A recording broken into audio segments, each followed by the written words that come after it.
Whoopsies. We're going to ignore the fact that I was 3 minutes late.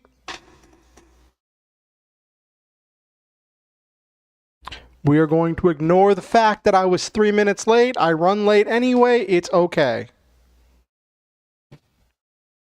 I got distracted because of who I am. Let me get the music pumping.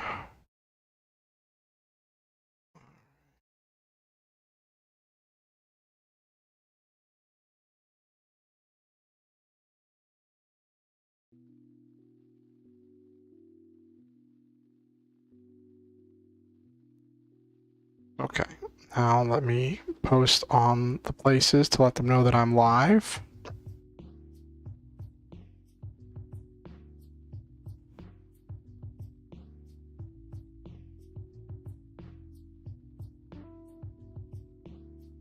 I went on Twitter to post that I was going live soon, and I got distracted reading tweets.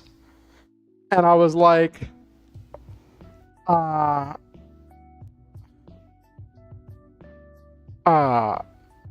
I was like, wait a second. And then I was like, I looked at the clock, it's like 8:32. I'm like, oh no.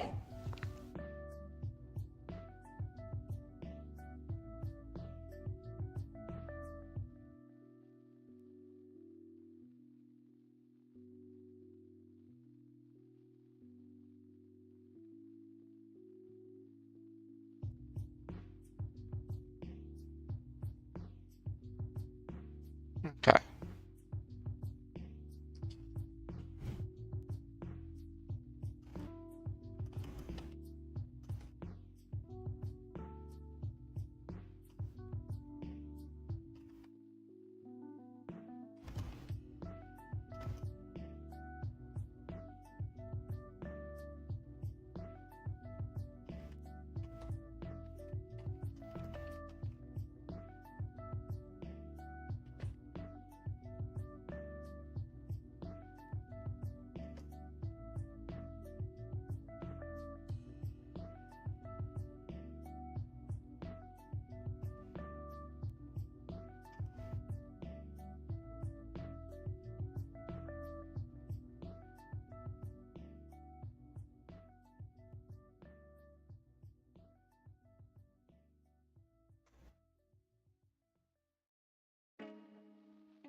Okay.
Hey, Jesus.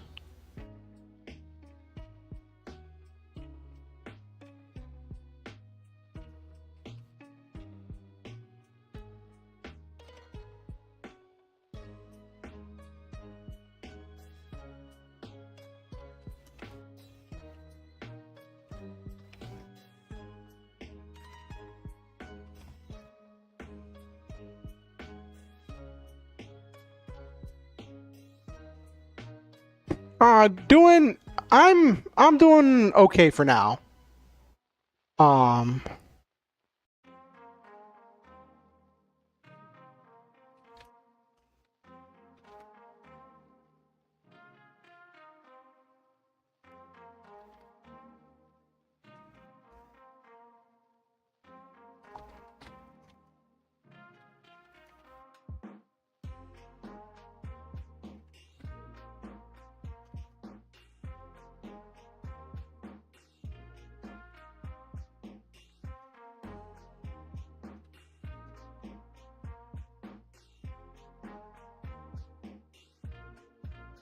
Okay. Ba ba ba ba ba ba. I had to send a message real quick. Hello, Noel Main. Okay.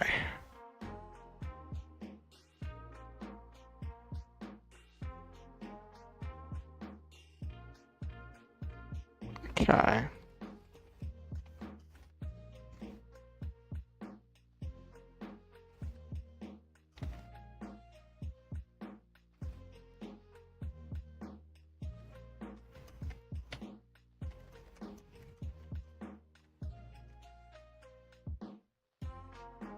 Ah.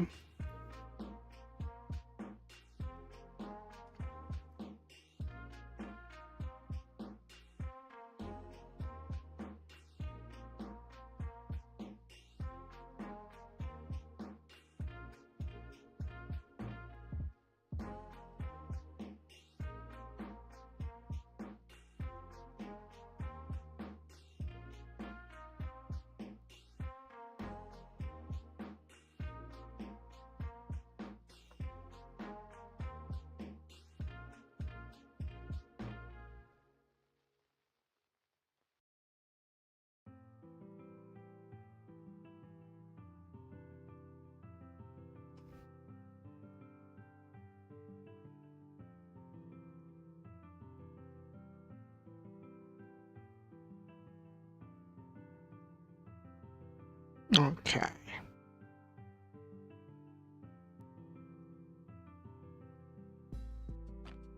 I'm always paranoid that like I'm gonna accidentally have it on the that I'm gonna be it starting soon. I'm gonna accidentally have not changed it over from the stream end thing. I'm always paranoid that's gonna happen. Anyway, give me a second. I'm just letting people know that I'm live. Gotta do all of the things. Oh, who messaged me?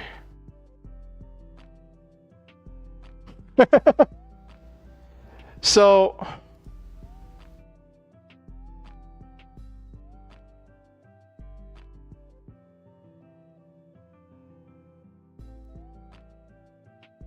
Blue Sky added chatting, and I turned on a thing where I can receive chats from anybody, because I was like, let's see if people want to talk to me, right?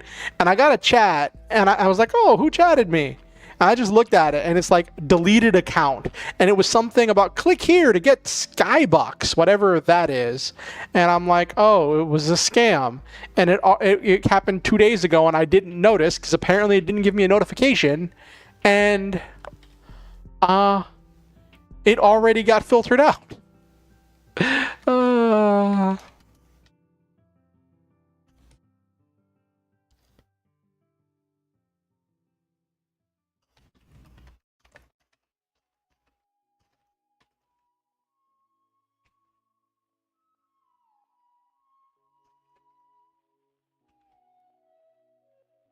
Well, I mean, I take it as a thing where like the bot already got dealt with. Like I couldn't even click on the chat to open it because the thing had already been deleted.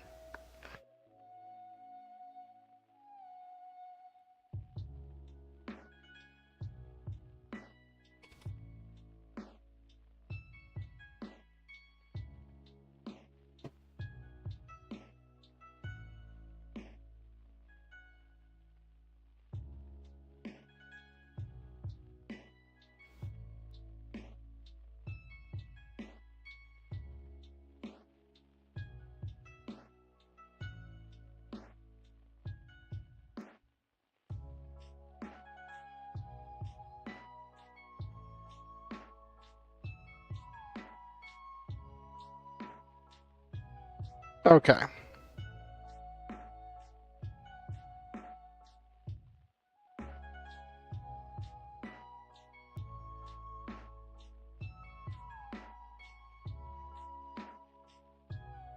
Alrighty.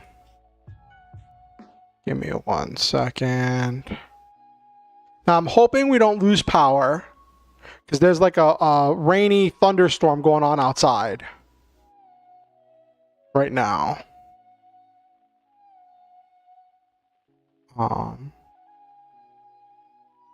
So we'll see how it all pans out. We will see how it all pans out.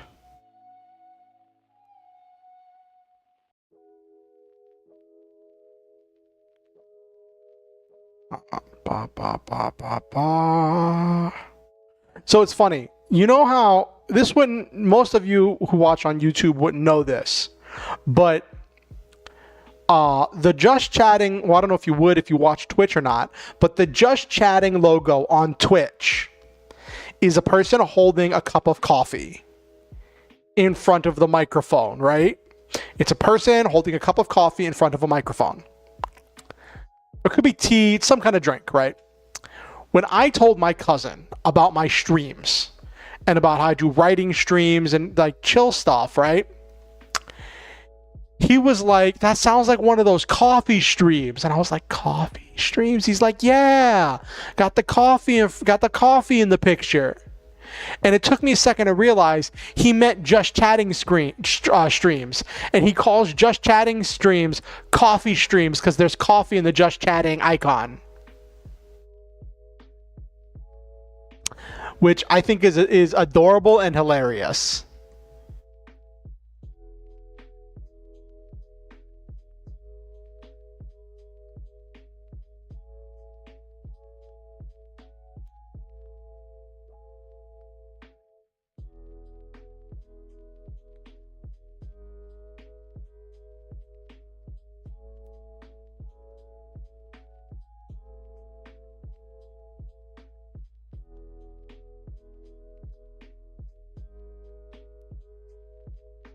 Okay.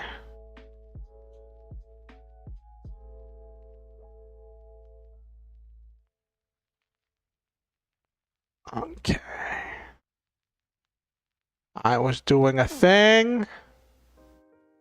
Yes. Yes. Doing that.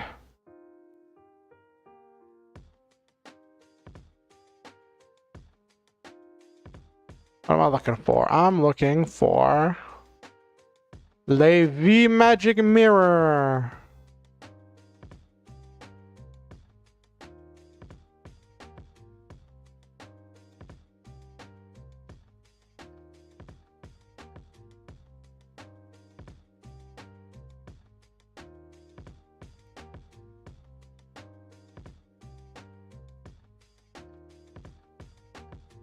Okay. Oh, great. Somebody's car alarm was going off outside.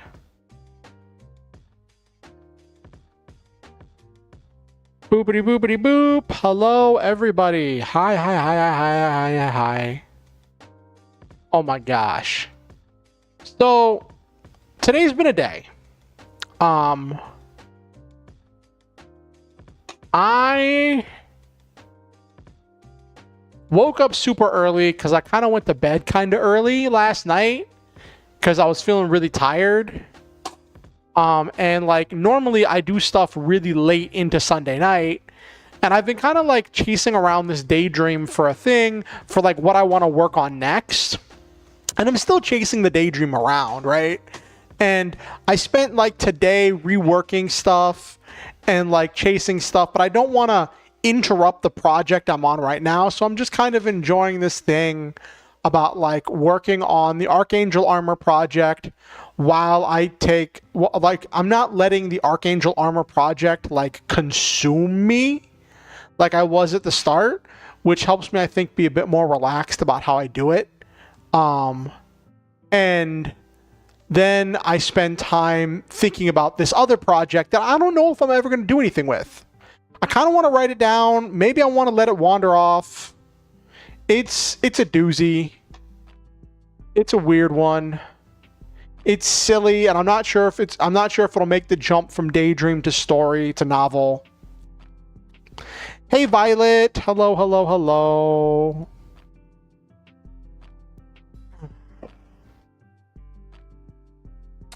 How was everybody's weekend? What did everybody else get up to this weekend?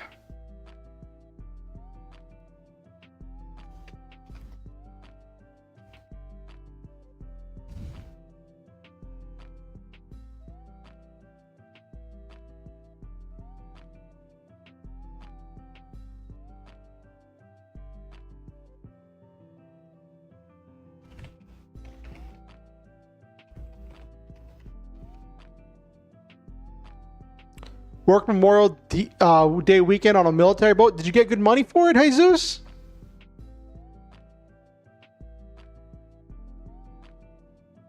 Oh, goodness.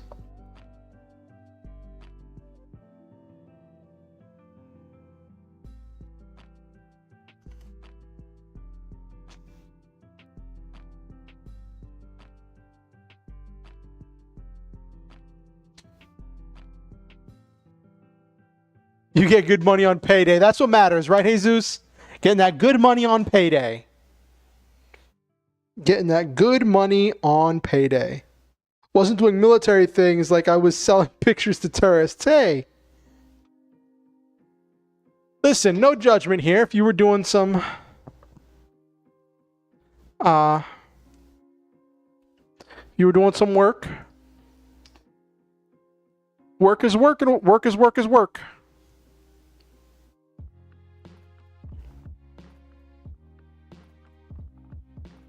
Okay, so I've been putting this off for a while. Well, first I'll tell you a little about my weekend, and then I'll get started on one thing before we get to the actual writing. So, I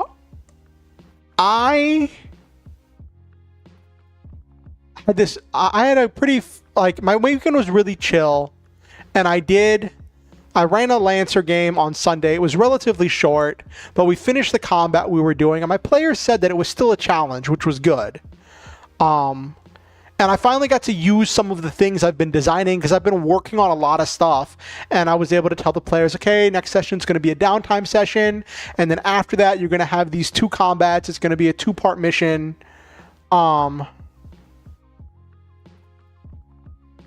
I don't know if good is the right word to describe it, Violet. I've been cooking on something on a daydream that I've been cooking on for like I'd say last like week, 2 weeks, and I've been kind of just like whenever I disengaged from what I was doing, I would let my mind wander, and it's like the story. Well, anyway, so I had a good weekend, and then last night I had this really weird dream, right? It was really bizarre, kind of disturbing. I won't go into it because I don't really want to think about it. And then normally I spend a lot of time like resting because I get really fatigued and really tired. And then like every time I tried to like close my eyes or rest, I would start thinking about that dream. So I have this daydream, this kind of story that I've been kind of cooking up and tinkering with for a while, and I've been retooling it, redoing it for a while, and I just spent all of today because I didn't want to think about that disturbing dream, kind of like tinkering with this story, and I have retooled it and retooled key moments and elements and ideas of it like 50, like, well, at least, okay, not 50 times. I think it would be at least like 3 to 5 times over the course of the day, running through lots of ideas as I've just been trying to work my way through stuff because it's really hot. It's really hot where I am, so I'm already uncomfortable. I had a bizarre dream, and I just didn't want to close my eyes, so I was just kind of getting lost in this, and it developed into something, and like I'm not sure if it's really a good idea. I think it's silly, but I want to write it down. So, oh goodness, not the Silent Hill reference, Jesus! Not the Silent Hill reference!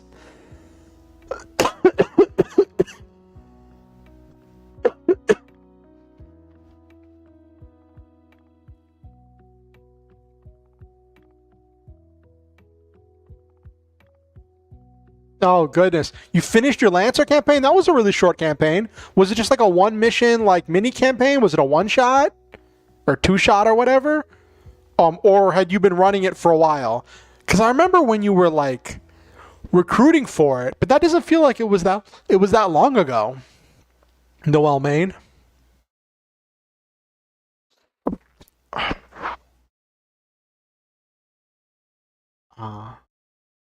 There was one moment that got kind of dark in my Lancer session this week. So I have a thing where like there are now NPCs the players can bring with them into combat, right? And I've created these NPCs the players can bring with them because there's only 3 players. And I want to pad out how many things are on the player's side so that I can throw more interesting and varied enemy compositions at them, right? And one of the NPC choices is George, this massive sentient mech that is essentially it's a Zoid, and it's a sentient mech that sees one of the characters as its father, and it can control it has limited ability to like age or de-age things to control time, right? So I built it as a very simple character, and I gave it 4 structure and stress. So I was like, you can bring this into combat as an ally. And the players were like, sure, let's bring George into combat. Let's bring George into combat. And George got a little bit messed up. George got beat up, got hit a lot, and got kind of focused down by one of the baddies, was focusing down George. And George lost the structure.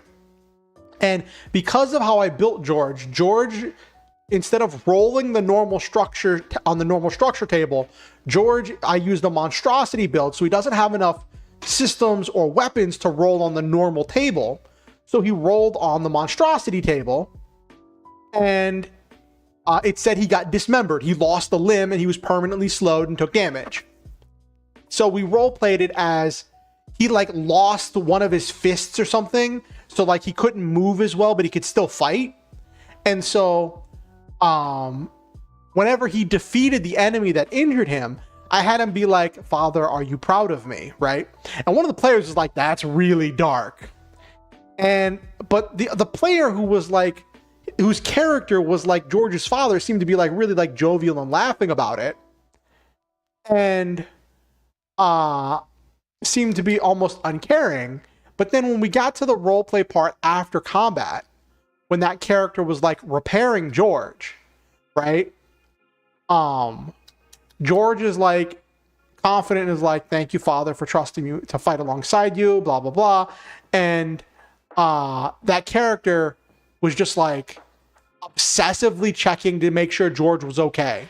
Because I guess it finally hit him, like seeing George getting injured, finally hit him how like real all of this is or something. I don't know what hit him there, but it was interesting.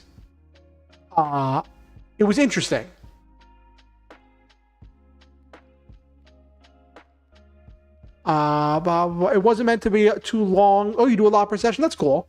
We're checking out the new Fabula book. Mech Pilot seems fun, but it's my least favorite of the 3 new classes. They're all really cool.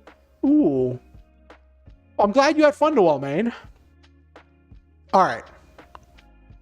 So, I've been putting this off for a while. I want to write down and jot down some notes on this silly daydream that I have been kind of experimenting with for the last couple weeks. I have retooled this daydream. And like, see, this is one thing I do whenever I daydream. I don't know if this is normal, but like I'll play through a scene, right? And then I'll be like, did I like that scene? How could that scene have been different? And then I'll be like, what would that scene cause? How would news stations react to that? How would the world react to that scene? How would other characters react to the events of this situation? And then let it build and expand and grow in my head. And then sometimes I'll get to a point where I've reached it, I kind of write myself into a corner in my head. And I'm like, I'm going to cycle back to this point and have this go down a different branching path. And I do that over and over again, exploring different themes and ideas until I end up with a whole new story that goes in a completely different direction. And sometimes it's about completely different things. And it really depends on where my head is and what I'm thinking about at that point in time. And uh it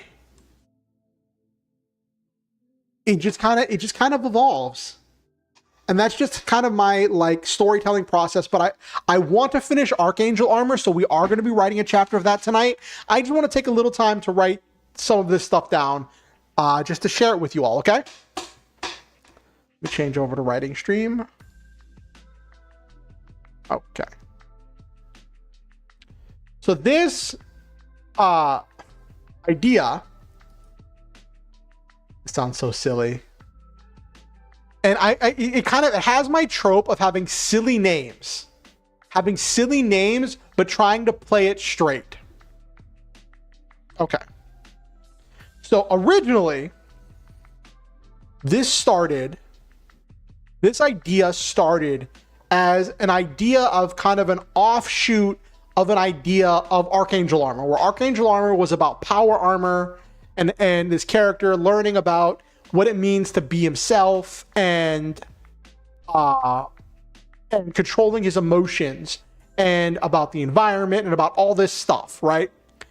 Originally, this started as taking the power armor from that story and then building a story around power armor that wasn't about all of the environmental stuff. And originally, it was going to be this like full-on like military story with like a full like military branch that was dealing with power armor. And then I was like, be cool if they were like enhanced super soldiers, like kind of Space Marine from Warhammer 40k or like Halo Spartans. And then my brain took that and then I ran with that. And then I was like, what would be the real world consequences of having access to that technology? How would they gain access to that technology? What would they do with it? And then I kind of spun that out. And then slowly the story through multiple iterations and versions stopped being about the power armor and started being about the super soldiers. And then I slowly started reintegrating the armor back in. It's not so much power armor as much as it's like armor that enhances their natural abilities. I know this is like probably really scatterbrained and not making a whole bunch of sense, but let me just jump right into it. So this is, let me dismiss this. I don't need that. The story of the kingdom of Catlandia, because I thought Catlandia sounds cool, makes a meme. I don't know if the ia suffix means anything. I just thought it sounded funny, because you know me and silly names. The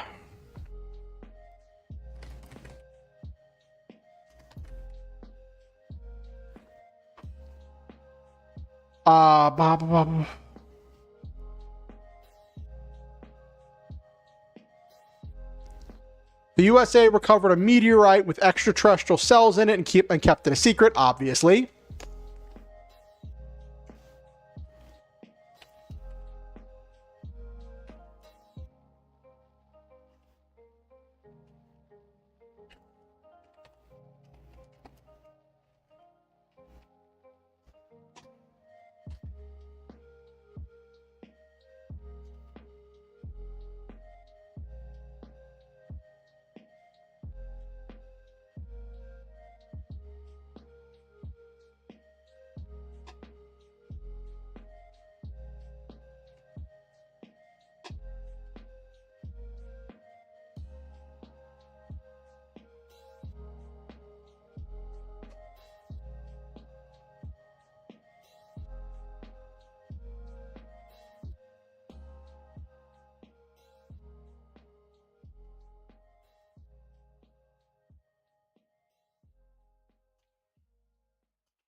So USA recovered a meteorite that was with extraterrestrial cells in it, kept it a secret. Studying the cells, they found the cells could be programmed and used like stem cells to grow an entire organism if fed proteins, sugars, and other materials.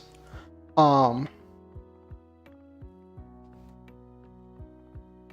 cells were already programmed with some default creatures that were inhuman and otherworldly. These creatures were theorized to be able to project energy fields that could repel most conventional weaponry.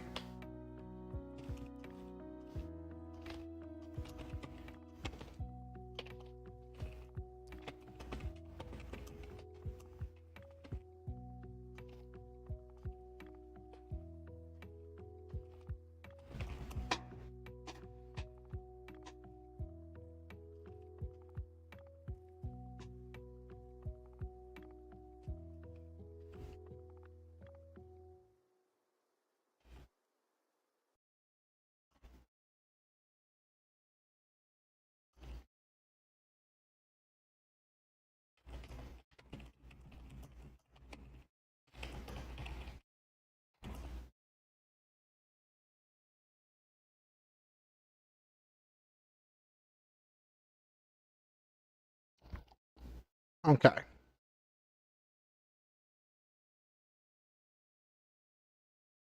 Where'd the music go? Where'd the music get quiet?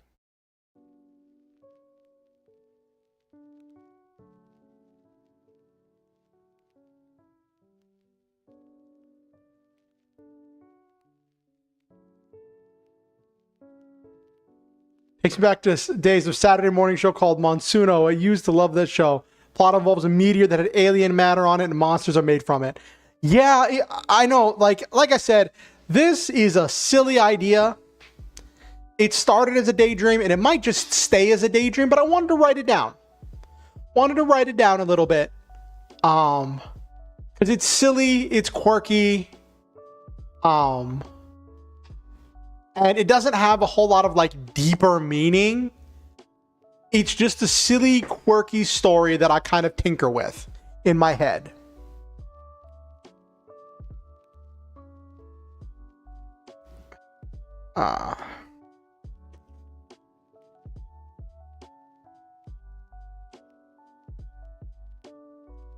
Remembered you of it? Yeah.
What if teenagers got the power of superpowered monsters in the palm of their hands? Ooh, that's interesting. I think I've seen Monsuno before.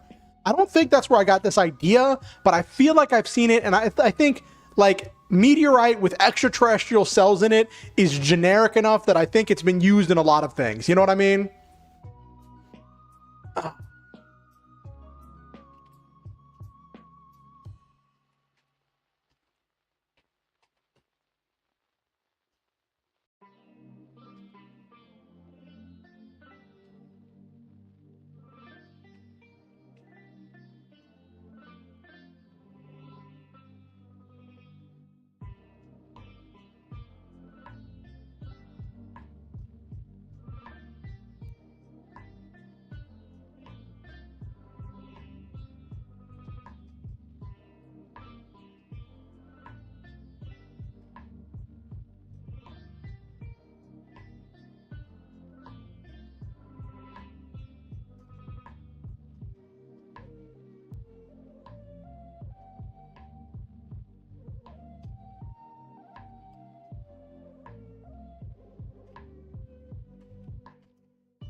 That's not how that's spelled, I don't think.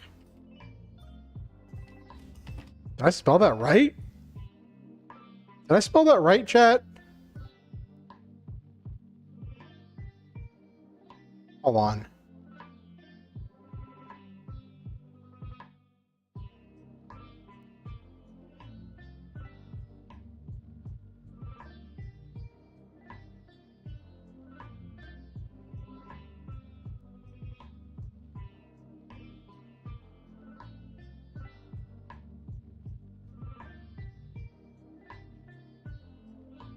Oh, it's metamorphosed.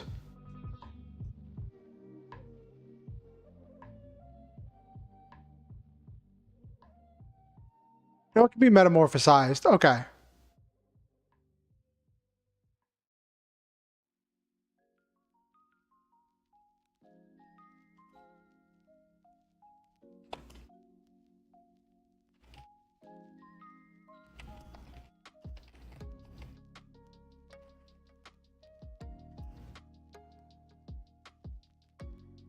In one episode, one of the Pokeball-like devices actually nukes a city, and one of the main monsters just dies. Bro was vaporized in front of everyone. Whoa, that sounds wild.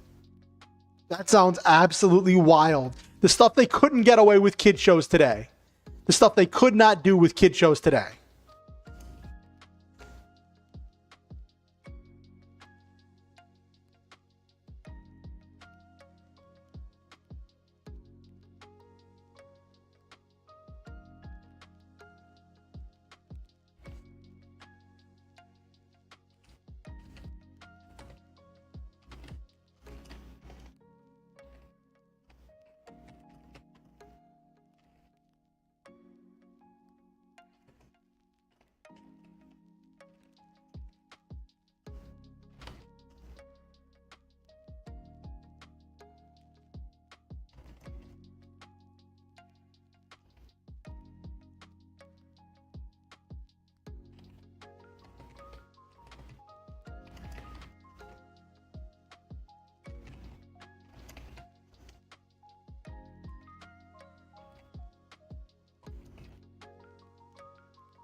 Yeah, 2000s, 2010s, so different.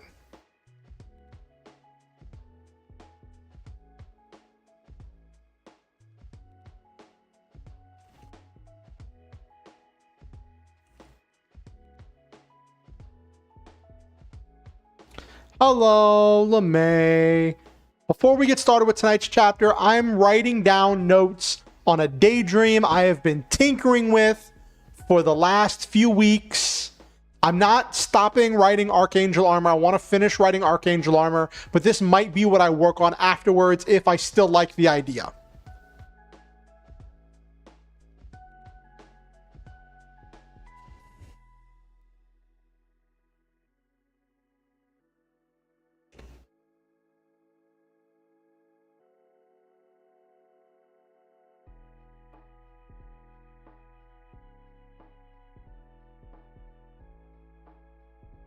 All right.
Do, do, do, do, do.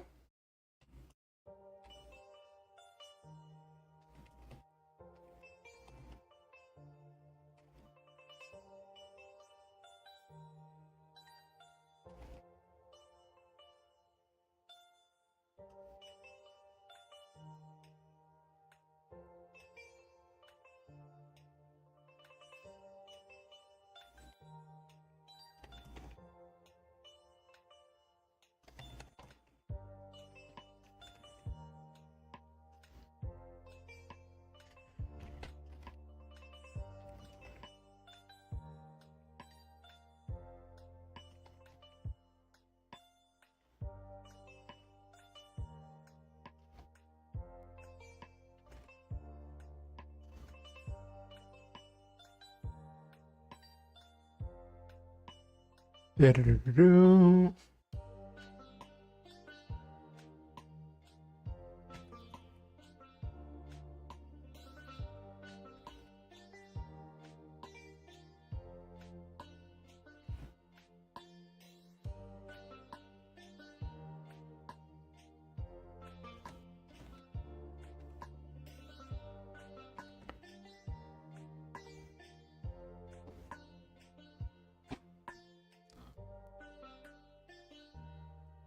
All right.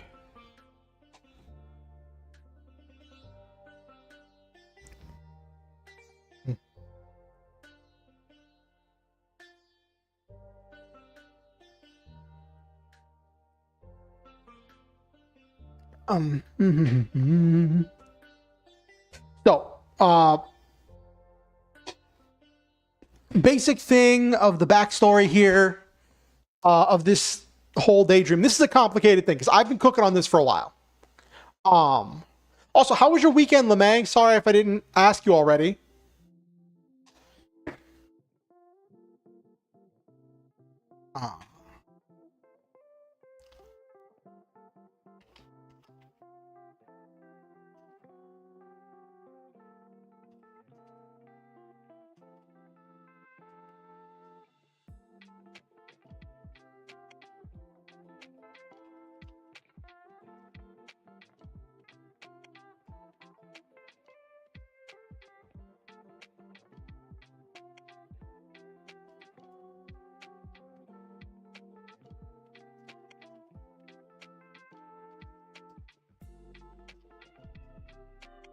Mine was okay.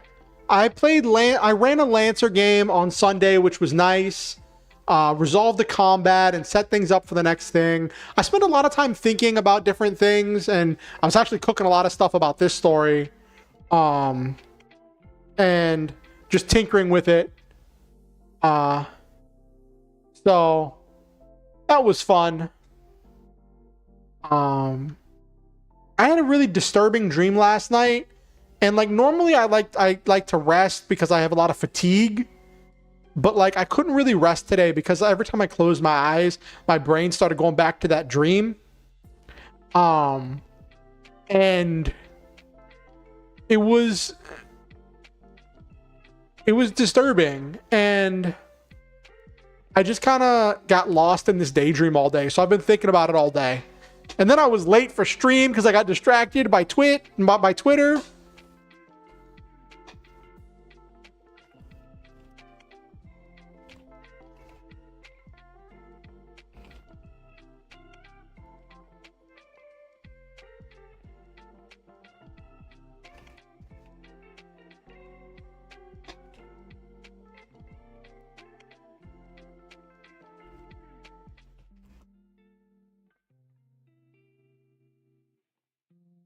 It was okay. I spent a lot of the day thinking and daydreaming. This, what I'm writing down right now, is the result of like a couple weeks of daydreaming. And then I just wanted to get this written down before I get to actually writing the next chapter of my story that I'm working on. I wanted to get it like, because I've been tinkering with it, you know?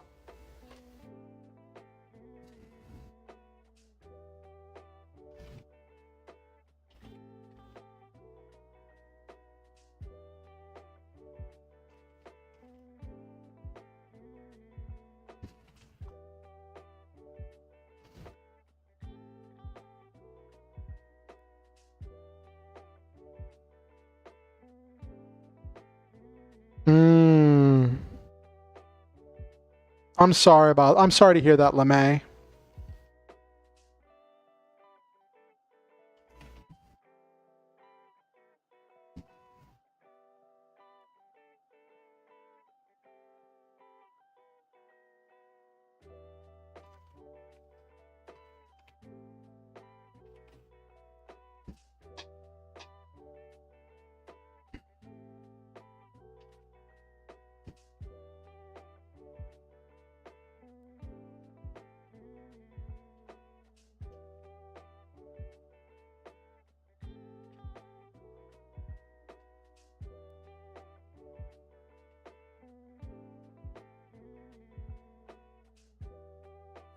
I don't know if this is writing material. This idea is really silly.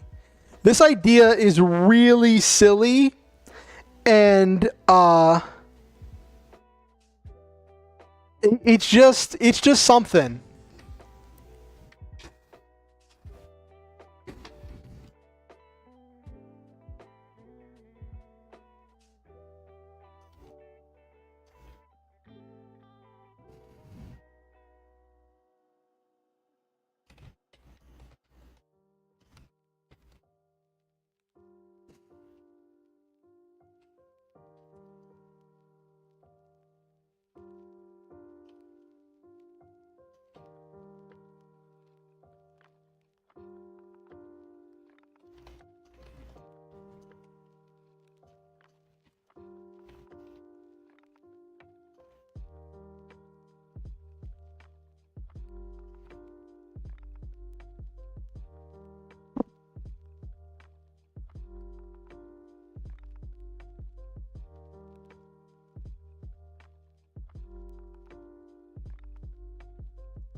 So, basic plot. USA recovers a meteorite with extraterrestrial cells in it.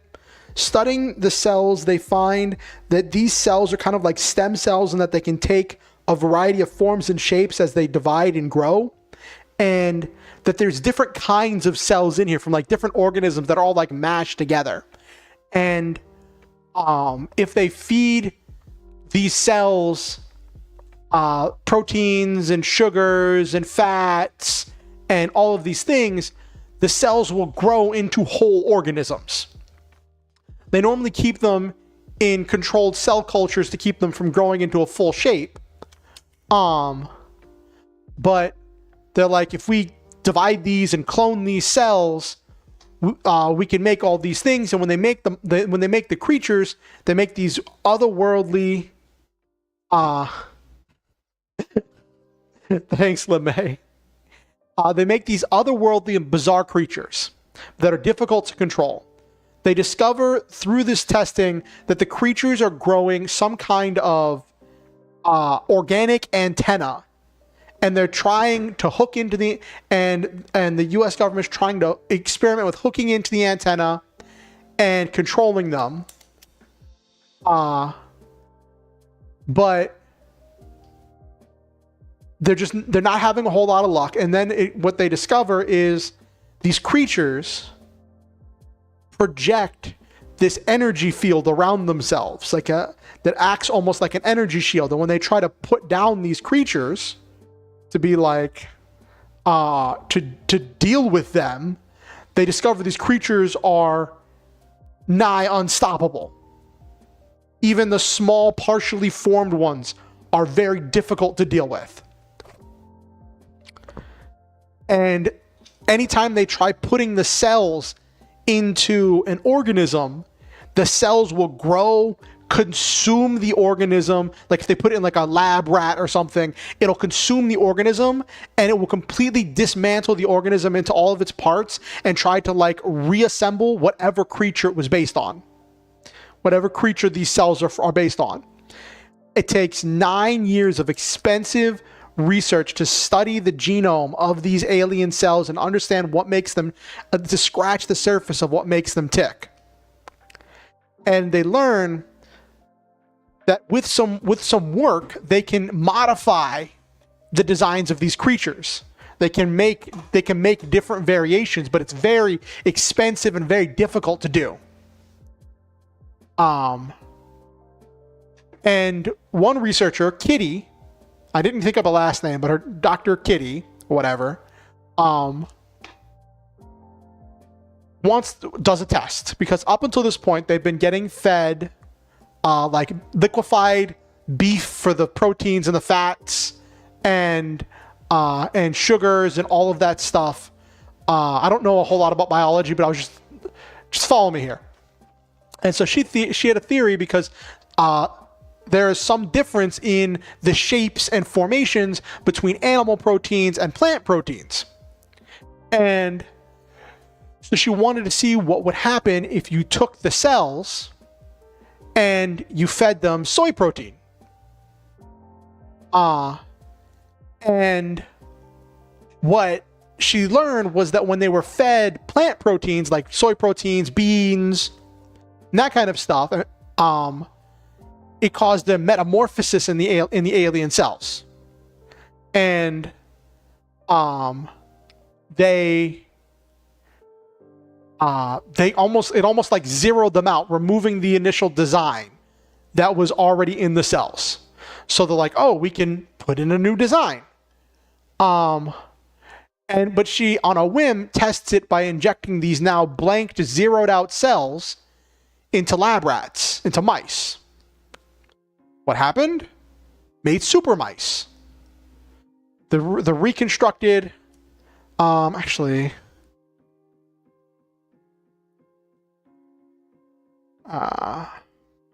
change that.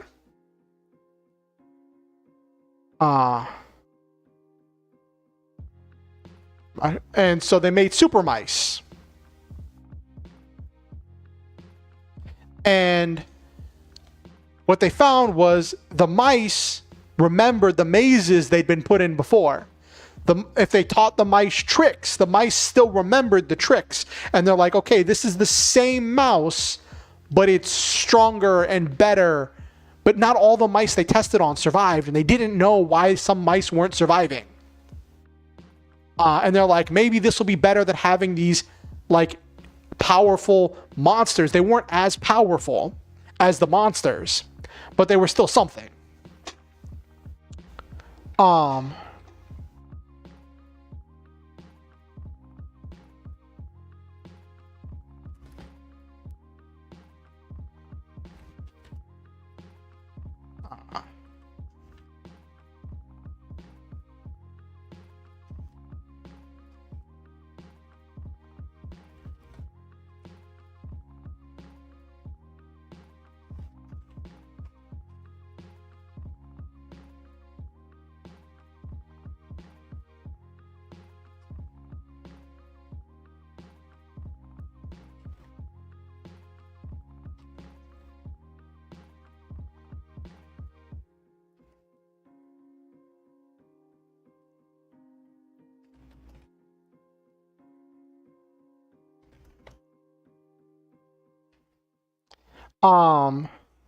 But there was this constant threat, because if someone, well, this research went on for like 10 years, right? It was like after the researcher Kitty discovered that she could metamorphosize the cells by giving them plant proteins. They spent another year doing this research on it, right, in this secret government facility, right? And then the government decides this research is getting too expensive, it is not turning up any results, and it is too dangerous if it falls into the wrong hands. They're like, if someone learns how to control these monsters, because they can repel bullets and missiles and explosives, they will render all of our weapons that we've invested so much time and money into irrelevant, right? And that's just too much. And the whole thing with the mice and the injecting it into things was just was just too much of a risk. If it fell into the wrong hands, if it got stolen, if it got duplicated, if they deployed it in battle and someone gathered some of the cells to make their own, it was a whole thing. So they decide they're going to destroy all of the cells, all the cell cultures. Destroy the cells, bury all the research, make sure it never goes anywhere, so it never gets used against them. Never gets used against us, right? And they also is the thing of, it's this idea of kind of like, so one of the core themes of capitalism is that you spend a lot of time and money optimizing your way to keep making money. And then what we've seen in late stage capitalism is a lot of companies will spend a lot of time and money to stop progress, because progress will render all of their time and money they put into maximizing their way to make money obsolete. And I kind of like that idea of like, okay, we've spent all this time and money being the best at warfare, and then this thing will completely turn it around if it falls into somebody else's hands. Hey, Shy Lovely, welcome, welcome. I see you're watching on Twitch. I'm cooking on a weird daydream I've been cooking up for like the last couple of weeks. But it's good to see you. I know you missed the last one. Mm-hmm.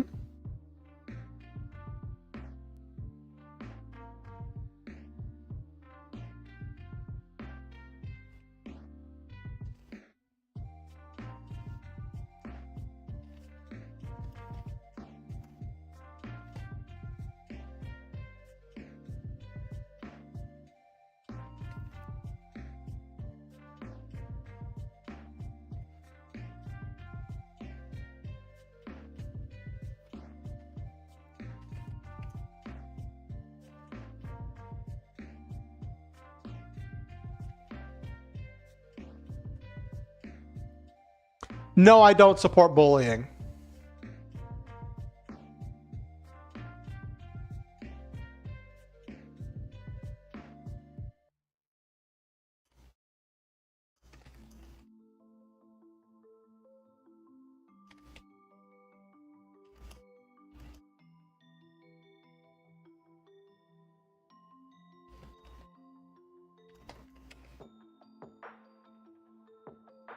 Hey, Silva, welcome in.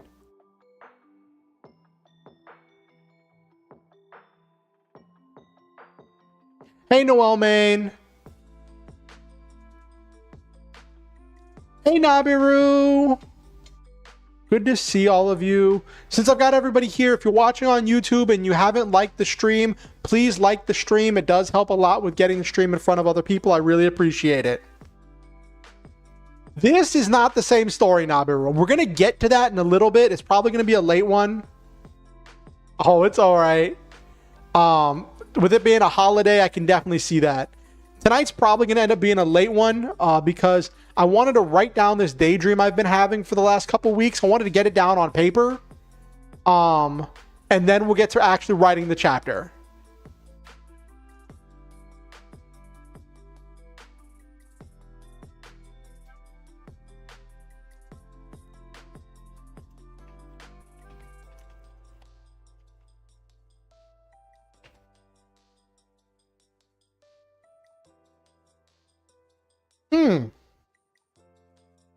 Well, you can't comment on live streams, but you can go into the chat.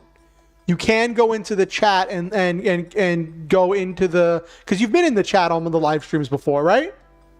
I could have swore I've seen you there before, Shy.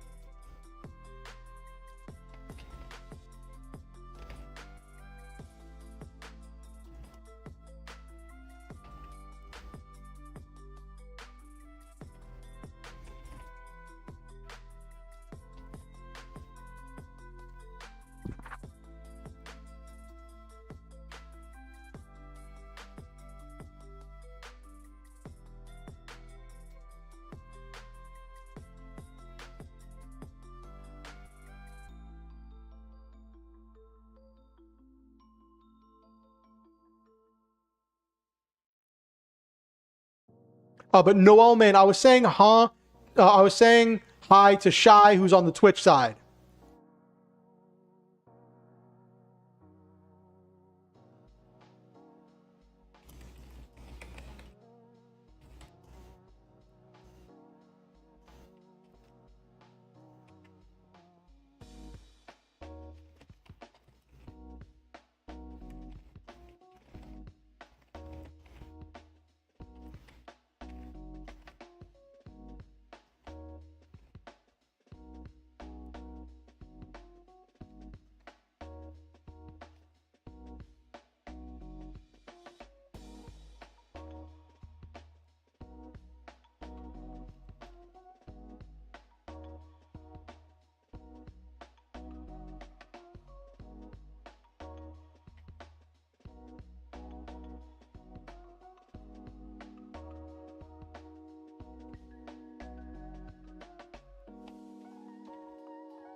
All right.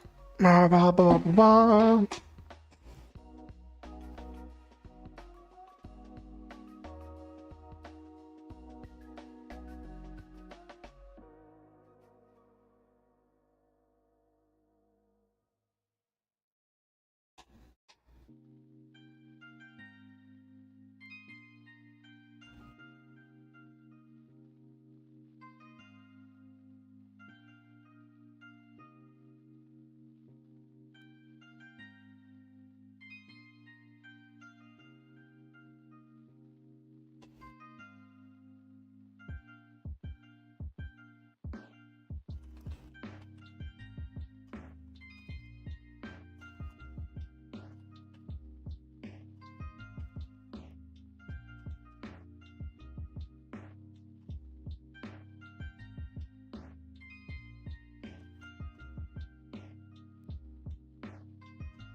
Okay.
Okay, so there's a lot of things that are very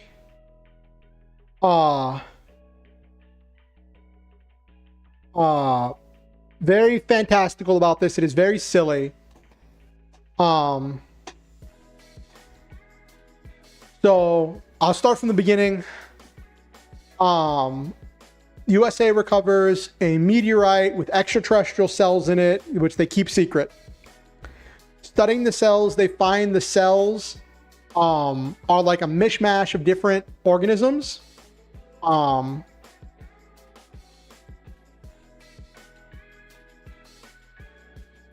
Okay.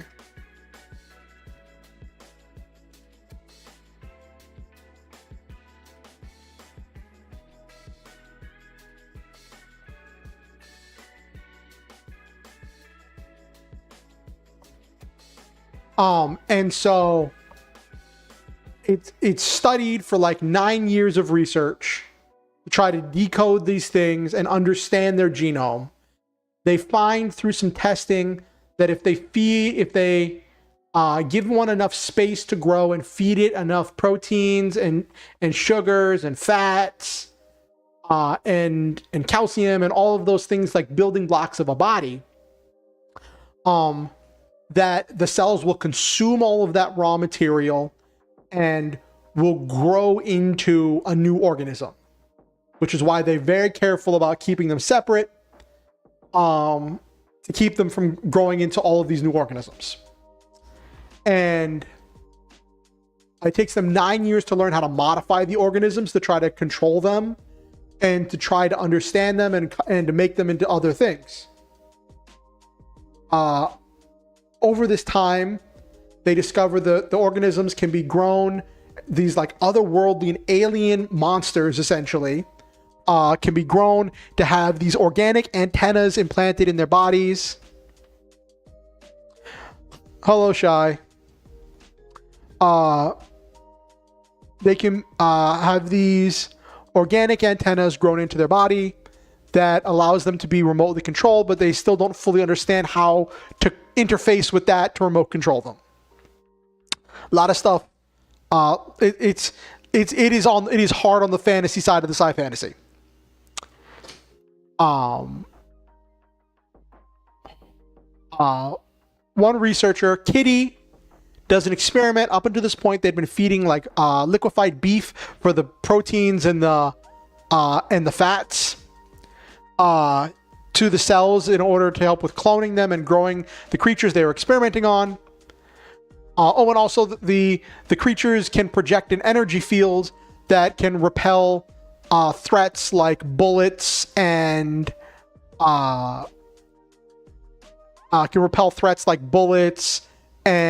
missiles and grenades and other projectiles. And making them very difficult to kill. The only real effective way that's found to kill them is to starve them, and then the energy field falters, and then you can kill them. And that's dangerous, expensive, and it causes a lot of destruction as they try to control these things. They try putting some of the cells into animals, into mice and stuff for testing, but all it does is it consumes the mice, and then it tries to rebuild a new creature. Sometimes it won't fully build the creature because it doesn't have enough materials, but it just consumes the mice and makes an entirely new creature.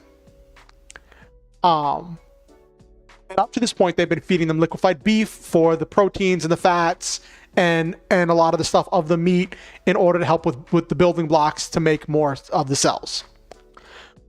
One researcher is like, well, plant proteins are sometimes shaped differently. It might react differently with soy proteins and soy fats.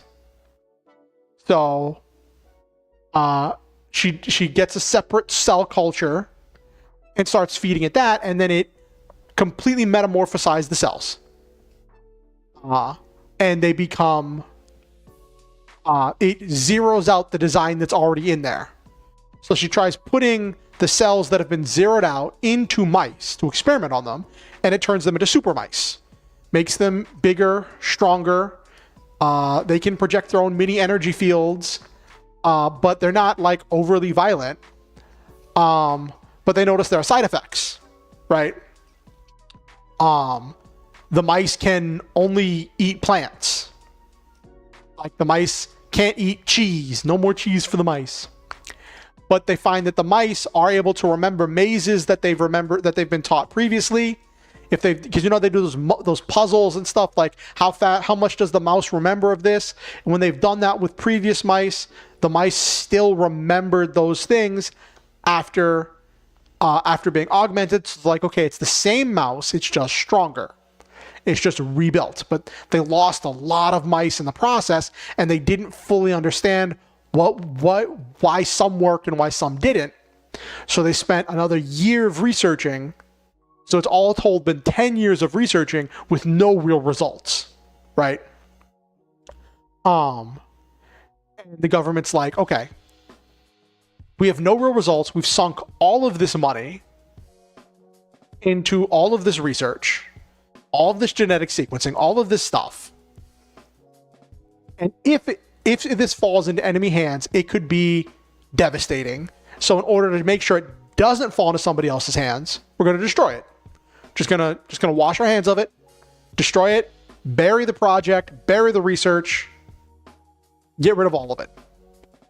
The researcher Kitty, who was the one who had the separate cell culture that had been fed the soy proteins, goes to the government and is like, hey, before you do that, I understand the whole thing with the monsters has turned out nothing, but my research with the soy protein has turned out super mice. And I think with enough modification and research, this could be applied to people. And if done properly, it could be our main defense against dealing with these monsters if either more monsters show up or if someone else gets access to this monster tech. Like, it fell out of the sky. It could have fallen out of the sky somewhere else too. And so she proposes the air quotes capitalist solution to it all, which is for them to let her buy the research. She's independently wealthy, and that's kind of like a kind of silly thing where it's like she's done venture capital investments and has played the stock market in her spare time and made a butt ton of money working for the government, and she put 90% of it into savings and investments. So she's got like tons of money, and she's like, let me buy it. Let me buy this research. I'm going to buy a ship. I'll recruit people I'll recruit a staff. I'll recruit willing test subjects. I'll recruit a staff. Let me make a micronation that will be an independent entity from the United States. And it kind of gets into political stuff here, where she's like, give me time to complete my research, and with my test subjects, I promise that I will produce yeah, it could make her a military contractor. The idea is that she starts her own mini micronation, right? And she's like, I'll take this research, I'll perfect it, and I will make a small army of super soldiers. I will make special weapons and armor for them, and we will get them trained and equipped, but it will be something completely independent of the US. So if this monster tech pops up somewhere, you don't have to wait for getting approval of Congress or all of the bureaucratic red tape that it takes for the US to deploy into places, or that they're supposed to be for the US to deploy into places. You can just tell us and we will go, and we're not the US, so we can go. Well, like, we'll get in trouble, but you won't. And she's like, and if I don't deliver, if this all falls apart and it fails entirely, it will fail on my dime. You will not be paying for it to fail. You lose nothing in this exchange. Right? So the government's like, okay, well, we have this old destroyer that we're in the middle of decommissioning.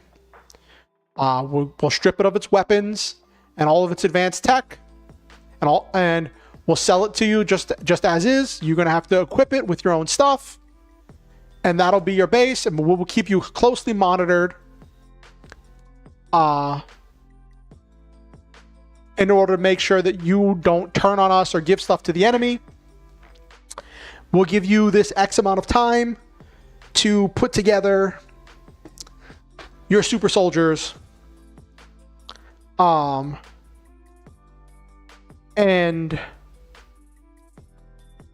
so she's like, okay. So, but she's a little bit quirky and bizarre in that, like, she loves cats and she loves memes and she's really silly, right? So she names her independent micronation that she wants to be this new secret weapon. She names it Catlandia. Catlandia. And she names herself Queen. And then the story is about the unfolding situation with the super soldiers as she perfects this tech, different applications for their powers, and it goes into some biotechy stuff. And as they're living on this ship and they're being observed because there's another ship assigned to observe them. And then eventually, and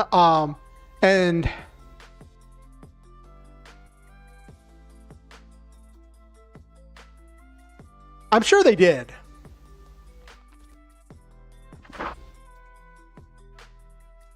Mm-hmm.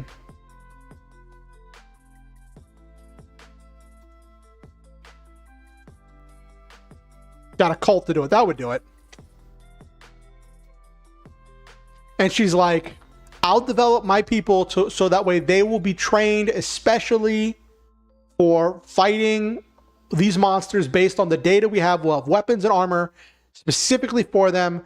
And the entire goal here is that as soon as someone debuts the monster tech that they've managed to master or control or whatever, that her micronation, Catlandia, will move and crush them and prove superiority.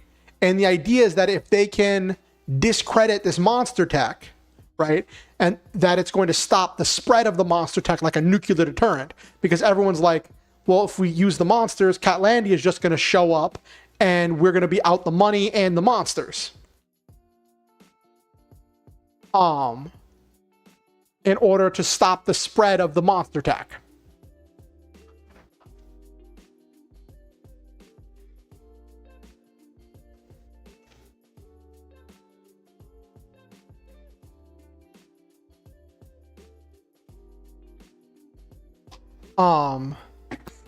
And then the unfolding story, but I told you it's a little silly. So the whole thing is the super soldiers are like 7-foot tall mountains of muscle after they go through the augmentation process and become these like super soldiers, right? It takes all of this time and research in order to perfect the process, and in order to modify the cell cultures, and in order to develop the right procedures to maximize survival, right? And they get this group, and but they're super strong, but they also project this energy field that stops them from being injured that they can use for other things, but they need it to be stronger. So they get armor. It's not power armor. At first, the original draft was going to be power armor, but I was like, I'm already doing a power armor story, but I want this to be about armor. But it's like traditional, like plate mail type armor, except the metal that's used to make the armor is infused with the super soldier's blood. And they have, and it's all like styled medieval style armor, right? Like medieval plate mail, except all of their helmets have molded kitty ears, which is in the kitty ears inside the helmet is where they have the antenna for their comm devices. And they can like do cool stuff with their energy fields, and when they have their armor, it like amplifies their ability to control their energy fields. And one of the things they can do that I thought would be really funny, I straight up got the idea from Naruto, was they can project the energy field in a wide area under their feet when they're on the water to distribute their weight so it looks like they're walking on the water. They can't like fly, because I thought that would be a little too silly, but they can like run on the water. So I'm imagining them on this boat, right? And then since they don't have enough space on the deck for all of them to train, they just jump off the side of the boat, and they're doing like training drills, laps, all that stuff on the water beside the boat.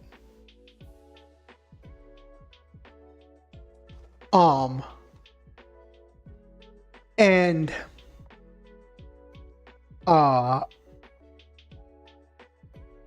they use weapons like swords, pikes, and shields that are also made of metal infused with their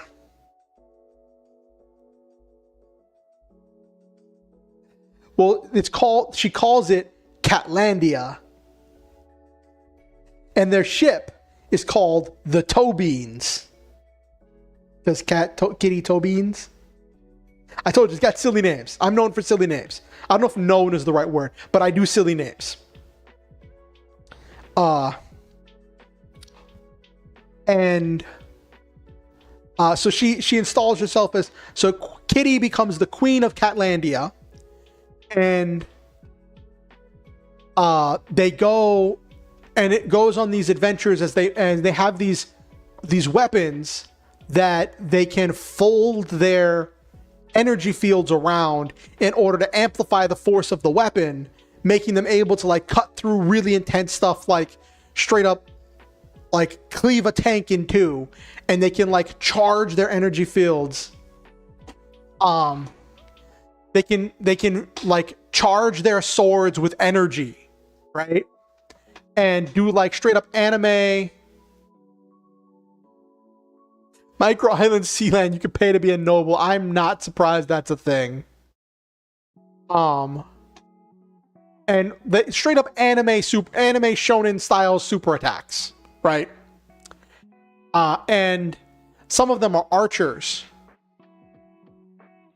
I haven't thought about that. I was thinking it would be like the weapons be like relatively serious because they've got the cat molded ears on the helmets. Maybe the shields might have like cat shapes on them. But then they have these bows. Some of them are useful for bows, and the bows are made of metal. And the bows and the bowstrings are made of metal that's also infused with their blood. And they can make arrows of like light and energy that they can shoot out to do energy attacks and have them explode for massive damage at range.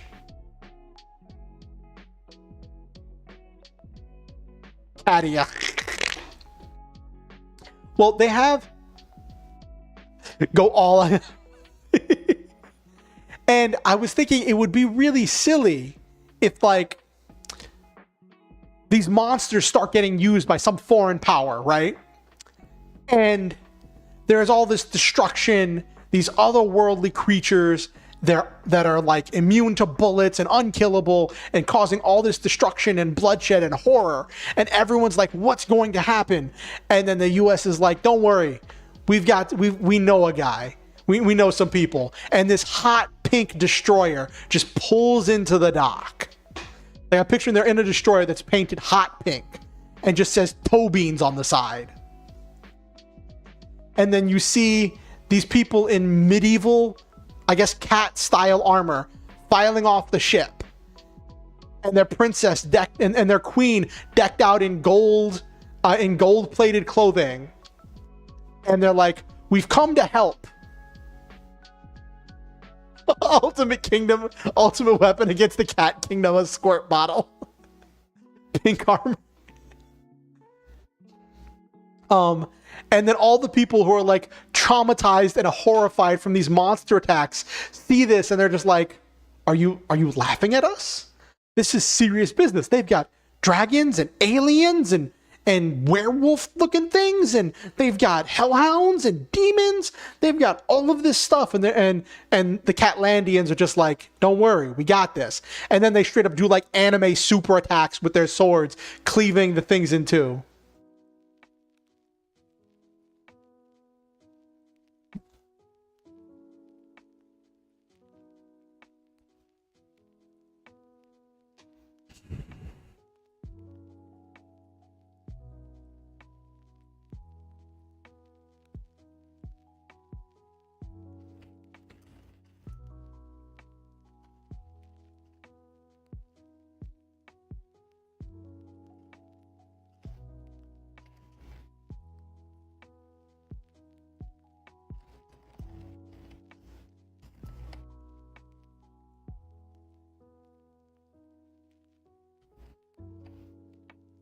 I always misspell proteins. I don't know why, but I always do it.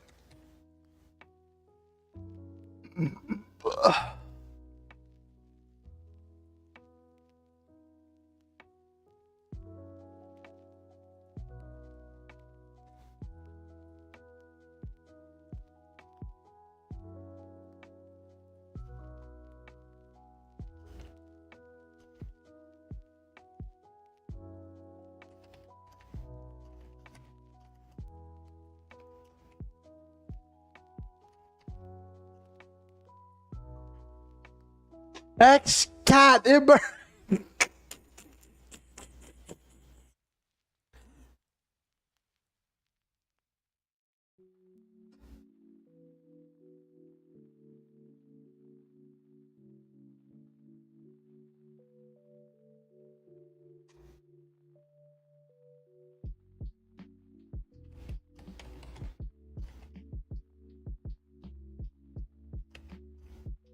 Pancakes or waffles? That's the ultimate question, Shy. I would say pancakes are easier to make, but there's something about how crispy waffles get.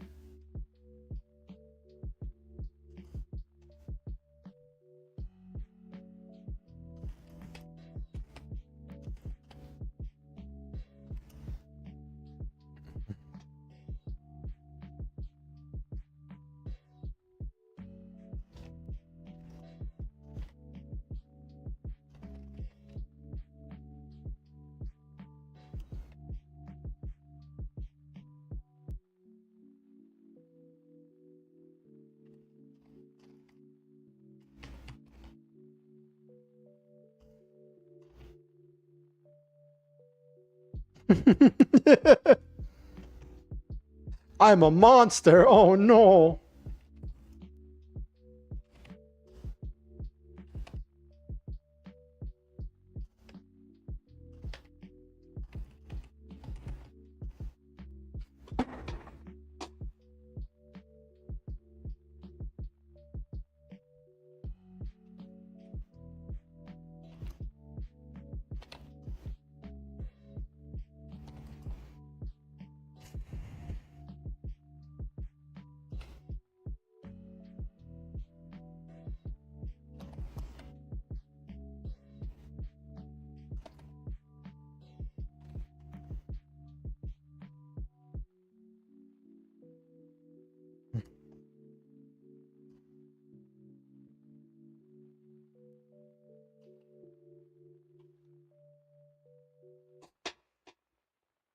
If you flatten an Eggo's ridges, does it become a pancake? I don't know, Nabiru.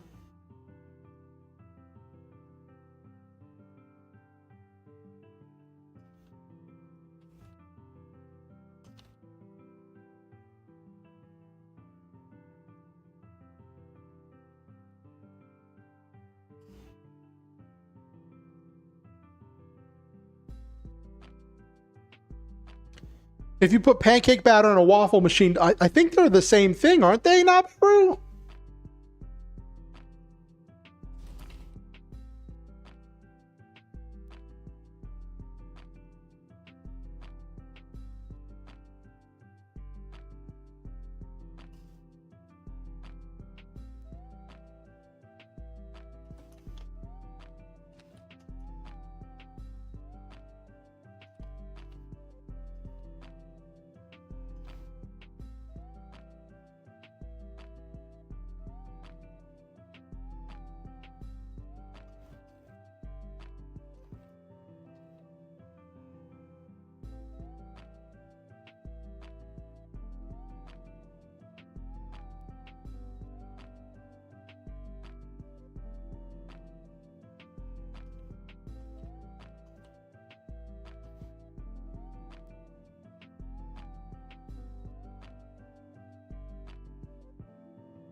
Oh, now you're asking Nabiru Shy?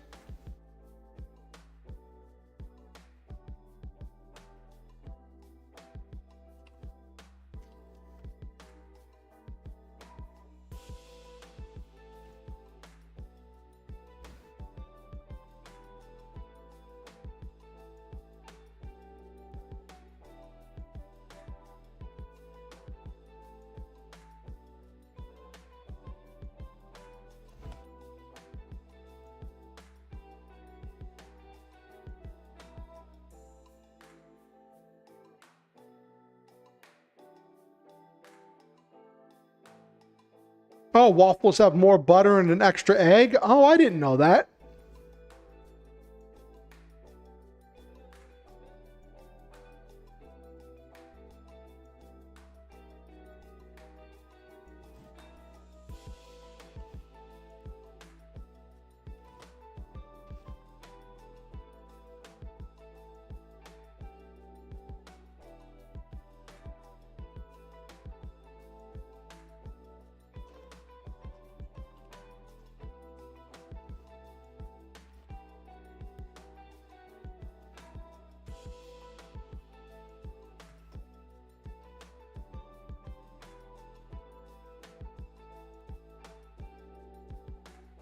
Pancakes are more doughy? Okay.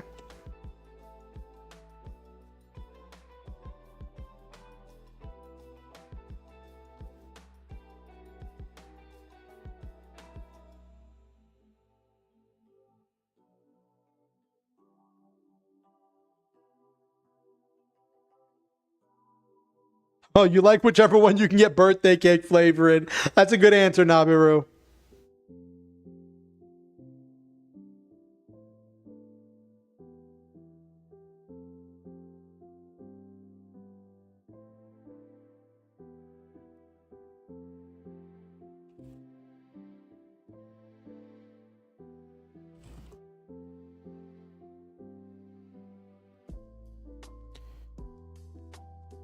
Something quick in the toaster. That's true.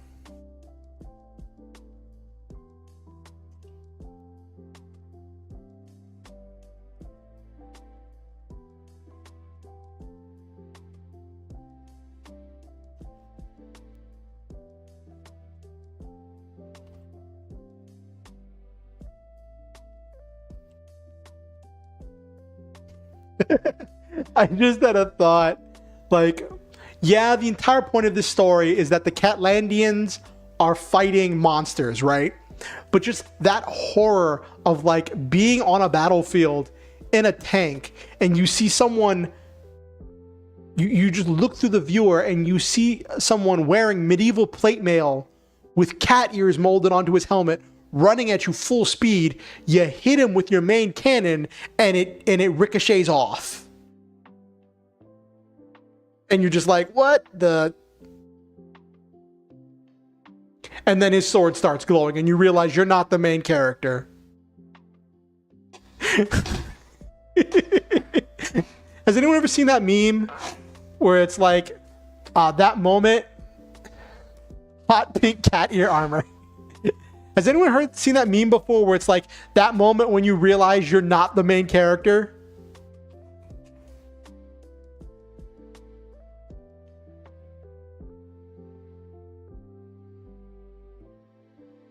Are you talking about that scene from Symphogear where they go nuts on the tanks and stuff? I saw that scene. Someone did a YouTube thing of like, there's a YouTube clip of that scene. I think it was like the opening of season 4. Yeah, what a way to realize you're not the main character.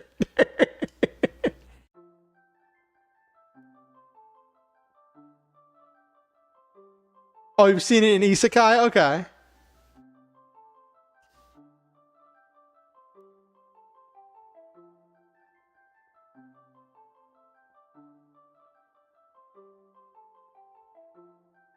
Different anime? Okay.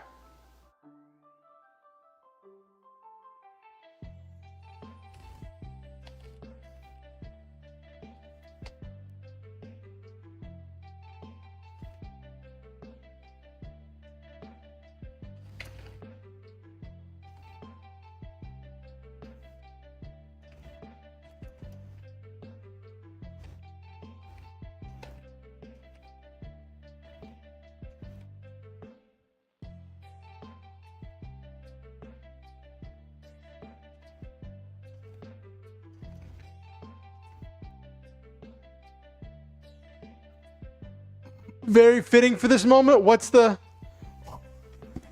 post it in the Discord, Nabiru. Oh, okay.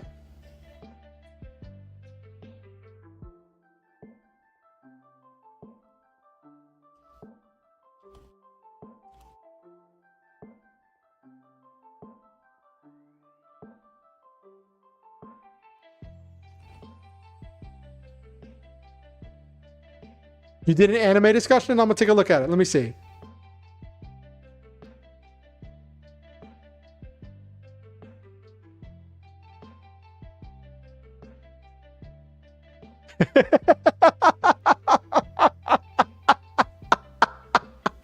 Except instead of tiny cats, they're all 7-foot tall muscle men in plate armor.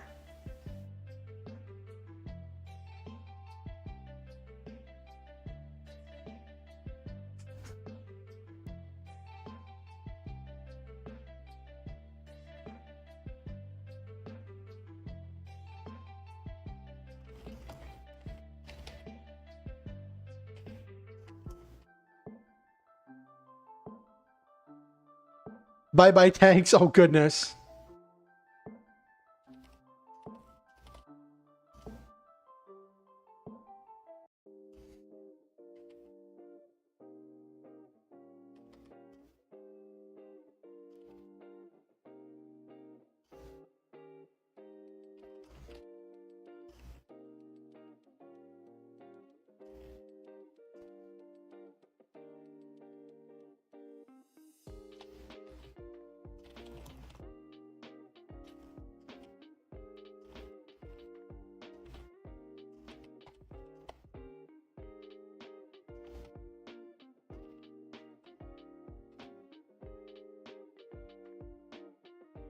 Allows them to surround their weapons with energy fields and charge up super attacks.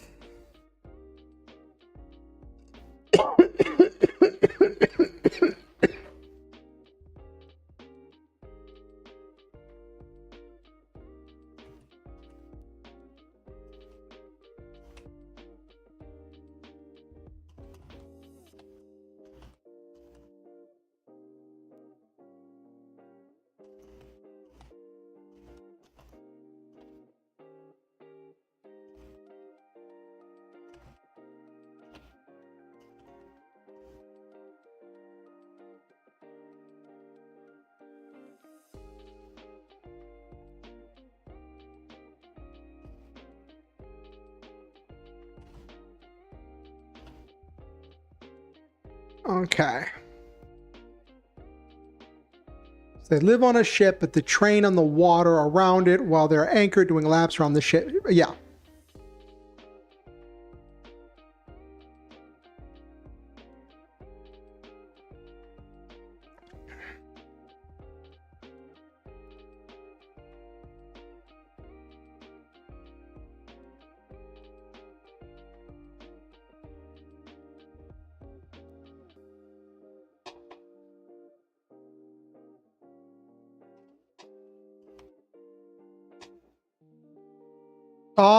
I do not do reaction videos. I don't remember if you asked me, but I don't do reaction videos.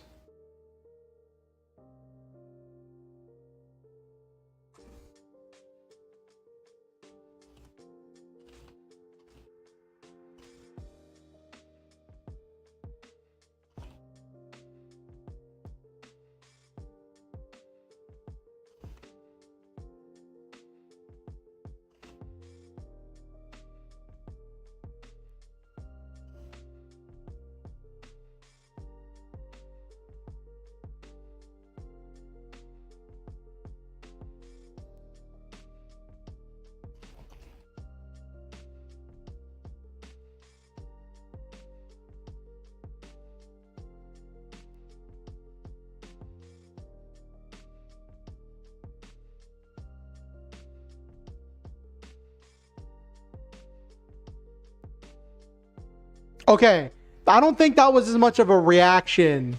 That was more of a review, Jesus. When I think of reaction content, I think of that thing where like there's someone else's video playing in the background, and I'm just like pointing at it, making faces. Like I couldn't do that. I'm not saying anything derogatory about people who make reaction content. It's not what I do. So a while back I did a stream where I talked about so there's this TTRPG Perfect Draw. It's a TTRPG where you play as if you're playing through a trading card game anime like Yu-Gi-Oh or something. And they were doing a thing where they had a free demo kit available for people who wanted to learn the rules. And when they were doing the stuff before their Kickstarter, well, it was a backer kit, but it was essentially Kickstarter, crowdfunding campaign. And so to help them advertise, and because I really thought it was cool, I do think it's amazing, and I love what they've done, and I wanted to help support them.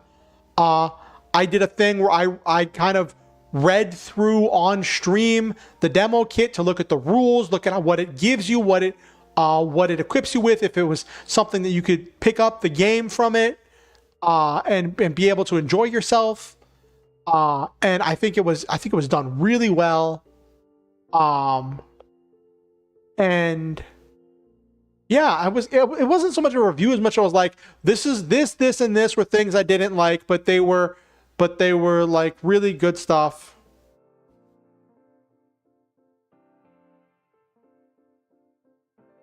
Yeah, it's exactly Nabiru.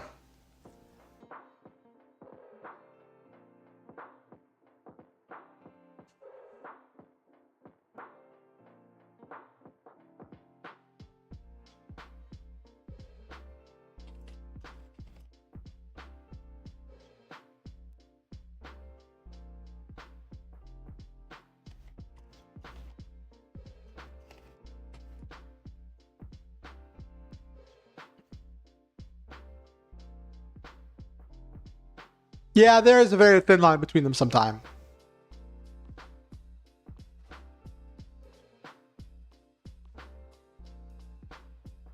Okay.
Pokemon cards are cool. I grew up playing Pokemon.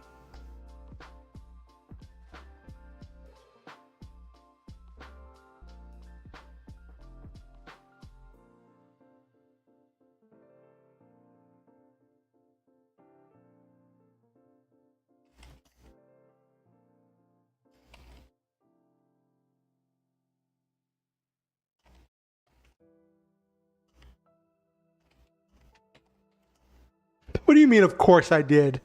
I think at some point everyone, I think there's a huge subset of like the internet community that kind of just lived on Pokemon cards at some point.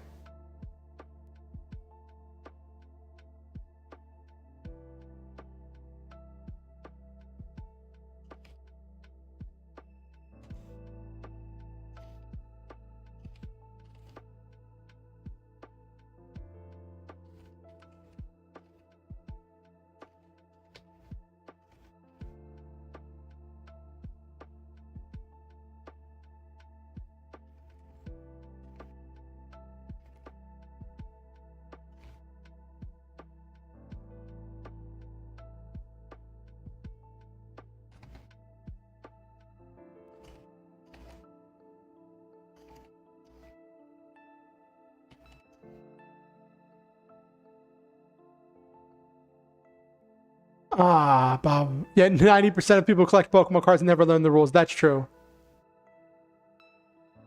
Difference between reaction and commentary content. That's true, Violet. In reaction content, you may be just expressing a reaction, like watching Sephiroth Smash Bros. Trailer. There are a lot of hype reactions. Yeah, there are some really cool hype reactions. Like, I think it's just like anything where there's a spectrum. There's stuff that's really good, and then there's the stuff that's really bad, right? I've seen some people do really intense reactions or things where they will like pause and explain why something's funny, or they'll like add a lot of their own commentary to their reaction, and it's really cool. Or some things where people are just like, yeah, getting excited for like big video game releases and whatnot, right? Like video game releases and announcements like that are always, I think, are always cool. But like there are some people that just like, yeah, your boy made it into multiverses, yeah. Yeah. I like commentary more than I like reaction videos, and I think that's just a me thing. I'm not trying to make a hot take or start any drama. I'm not trying to say anything derogatory about reaction content. I realize it's popular, people enjoy it, it's entertainment. If people are having fun, then that's what's important.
Wii games were still popular. Yeah, Wii was a, it was kind of a thing. Like everybody had a Wii. People, I know people who don't even do video games that had a Wii.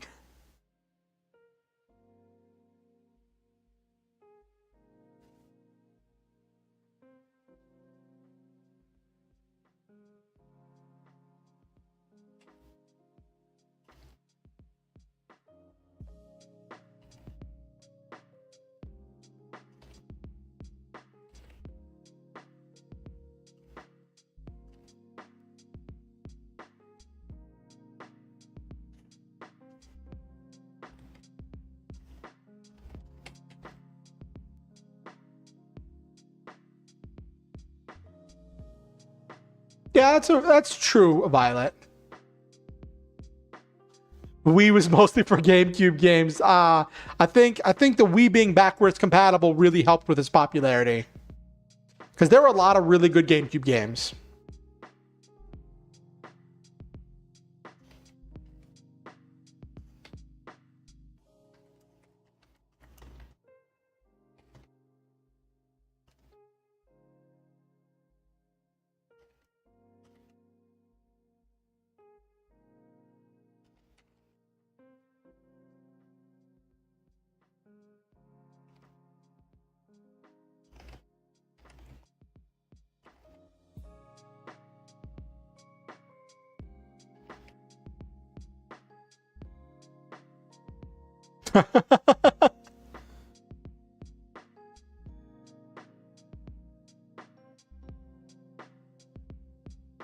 Some Wii games were really good. Okay, I gotta ask. Did any of you do the trick where you take your Wii, you lay it sideways on the you lay it sideways on like a dresser or TV cabinet or whatever, and you disconnect the control bar, right? The control bar, and you take 2 candles and you set it on either side of the Wii, and then you dim the lights and you try using the Wii with no control bar, just little candles on either side of the Wii. Did any of you ever try doing that? I saw it in a thing. Someone said like haunted Wii, and my friends and I did that one time with their Wii, and it worked, and it was the most bizarre thing. Like, it still picked up where the Wiimote was pointing. We just had the 2 candles on either side of the Wii.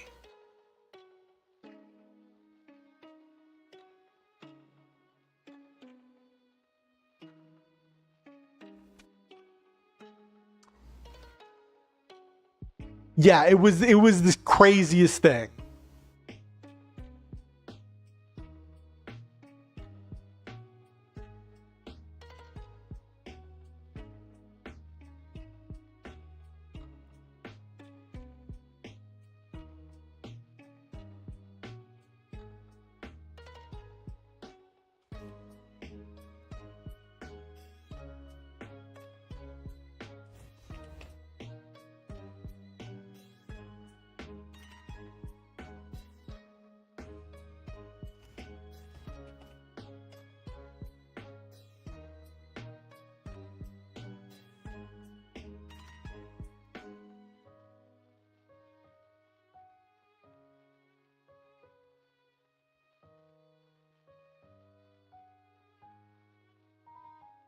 Oh no.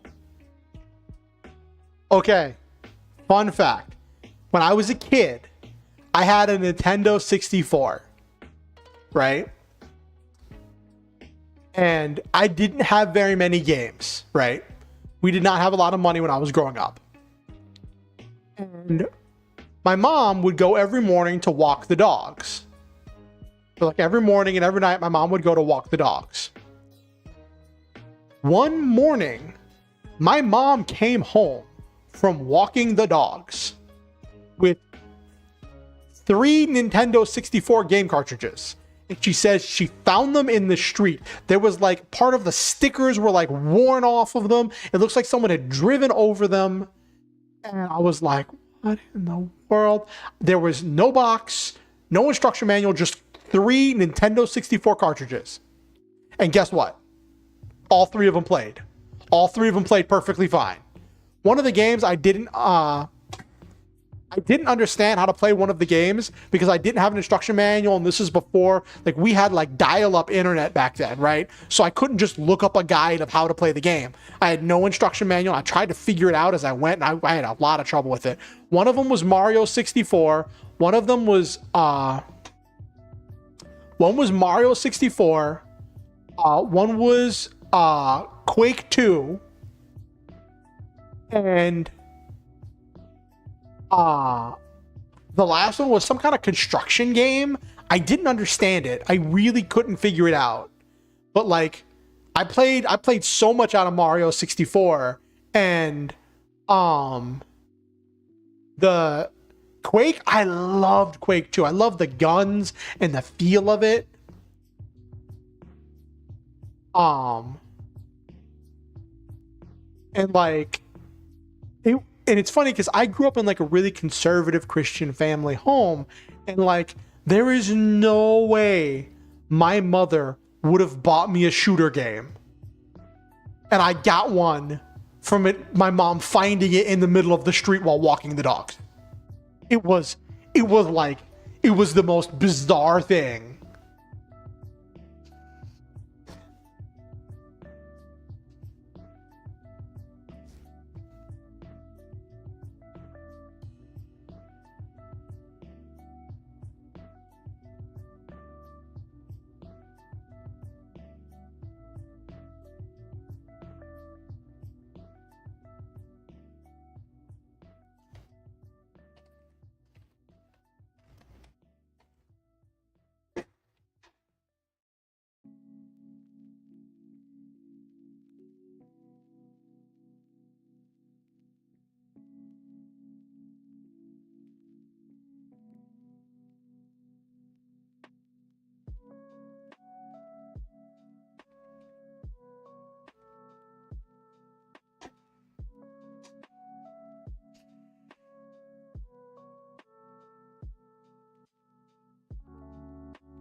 Oh, that sounds fun, LeMay.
I don't know, like, so one of the things I like to think about is like how the world would react to different situations, right? And this scene I just wrote here, right? You've got people that have like barely survived monster attacks. They're crying for help. A hot pink destroyer pulls up, and these kitty-eared knights come off of the ship, followed by a queen in gold-encrusted dress. And she says the Knights of Catlandia are here to help. They think they're being laughed at. Their bullets ricocheted off of these monsters. Their air defense systems couldn't stop the flying beasts. Their missiles exploded to no effect. And here are these people with swords and pikes and bows and shields, and they're just like, if you're making a joke, this isn't funny. You need to get out of here. And then the area comes under attack, and they see straight up anime super attacks. And at that moment when they're just like, what kind of a world have we fallen into? I don't know. That just seems unbelievably funny to me.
White macadamia. Oh, you asked me my favorite cookie. Sorry, Shy.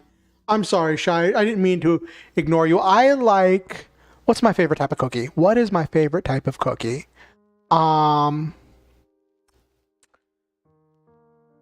like sugar cookies. I shouldn't like sugar cookies because I'm diabetic, but I do. Sugar cookies can be so simple and so flavorful. And since I'm vegan, it's really easy for me to find vegan sugar cookies in a lot of places. You know, they don't use a lot of stuff in them. But my favorite type of cookies to make have got to be the 3-ingredient cookies.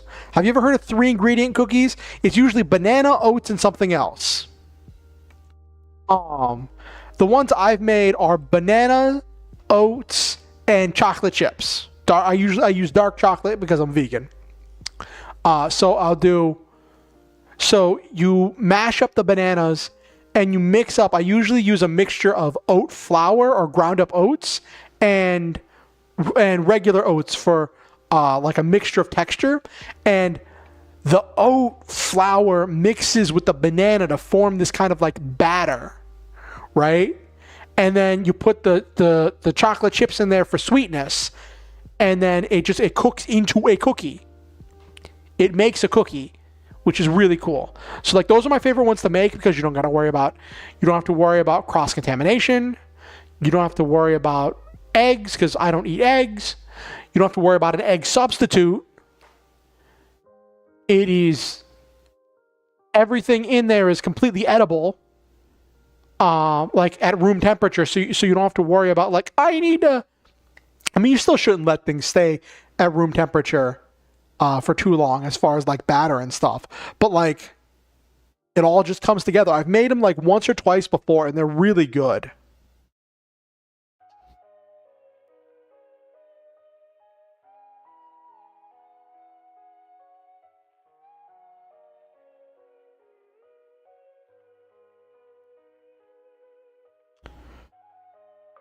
Yeah, rainbow is just a fun sugar cookie, isn't it?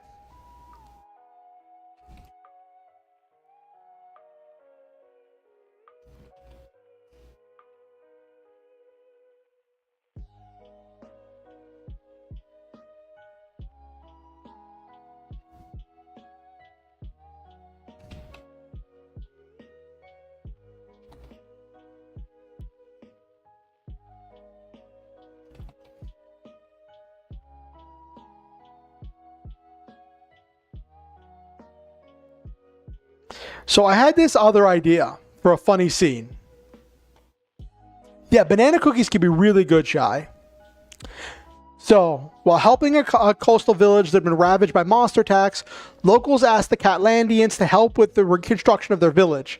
Catlandians are too big to use regular hammers, so they push the nails into the wood by projecting their energy fields off of their thumbs and pushing the nails in like thumbtacks. I don't know why, but that just sounds funny to me.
Your mom never let you have sweets? Oh. Well, hopefully... Well, I mean, the thing is, like, parents not wanting their kids to have sweets can be very important for building up a good diet, and like it can be so like there's so much sugar in everything. Like I'm not gonna question or judge anyone's parenting decisions because I'm not a parent and you're not my child. I know I enjoy having sweets sometimes as a treat. But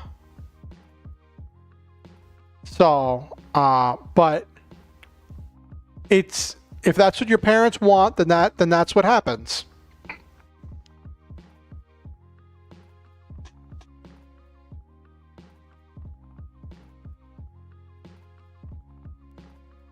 Okay.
Oh, she said yes.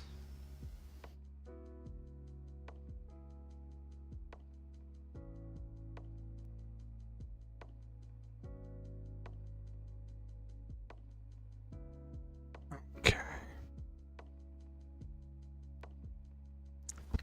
I've spent way more time on this than I intended.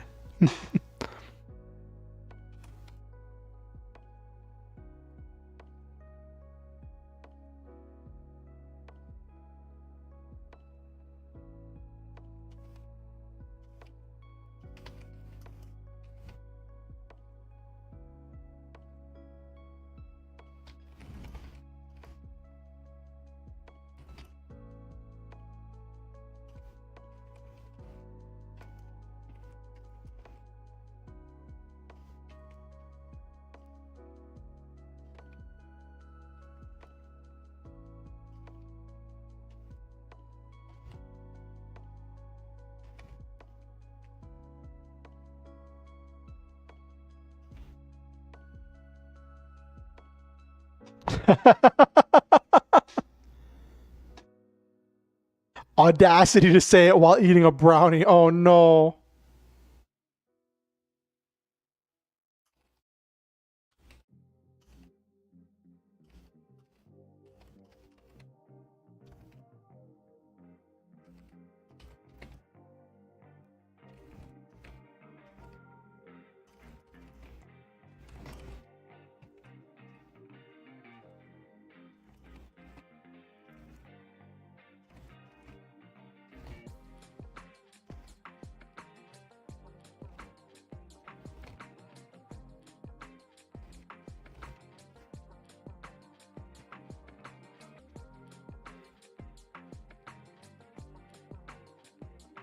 Mm-hmm.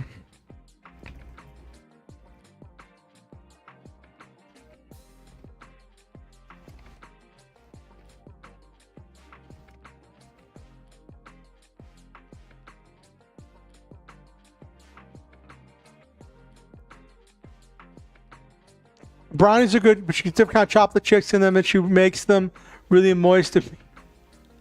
Oh, to be eating a brownie. Oh goodness.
Okay.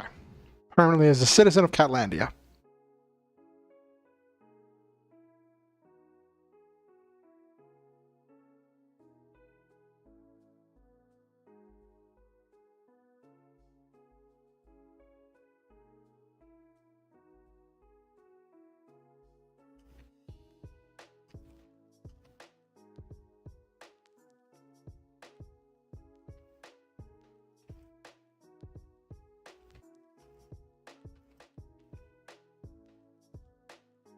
Okay. I'll put down a couple more details. Then at 11 o'clock, we'll get to writing the actual chapter that I'm supposed to be writing tonight.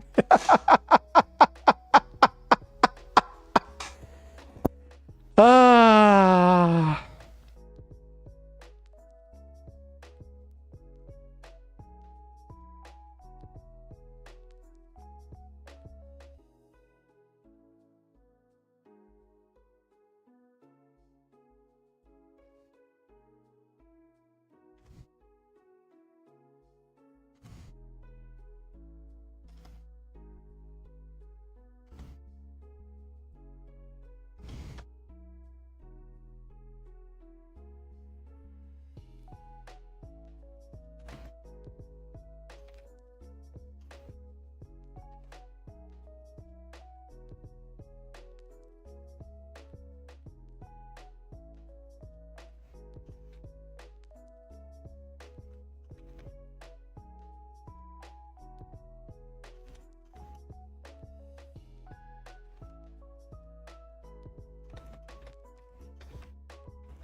Sugar-free iced tea. Oh, goodness.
Okay.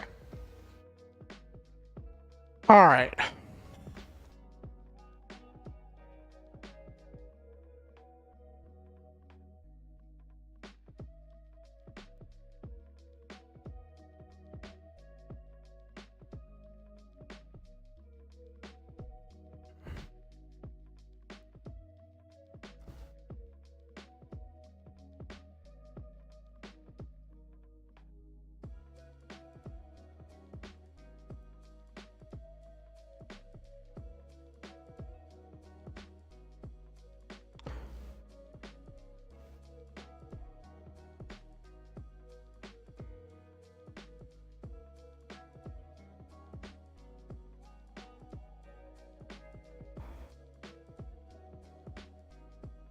Okay.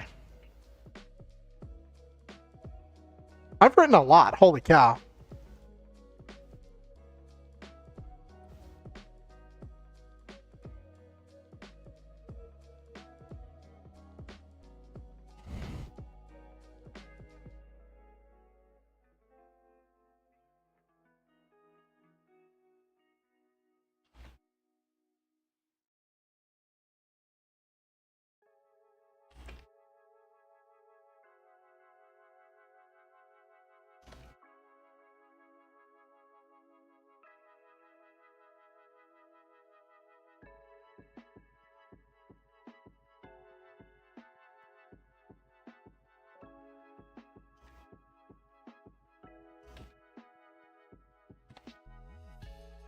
There we go. Possibly introduce alien invaders are the source of the monsters as a plot twist. The Catlandians eventually have to save humanity from aliens. That's a possible plot twist. All right.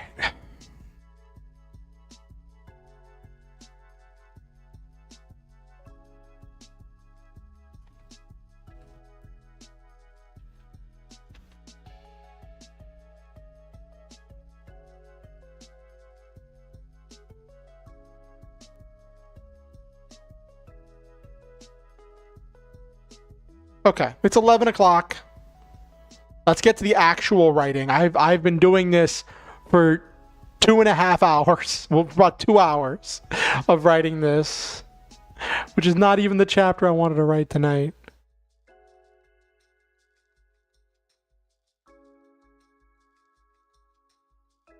Okay.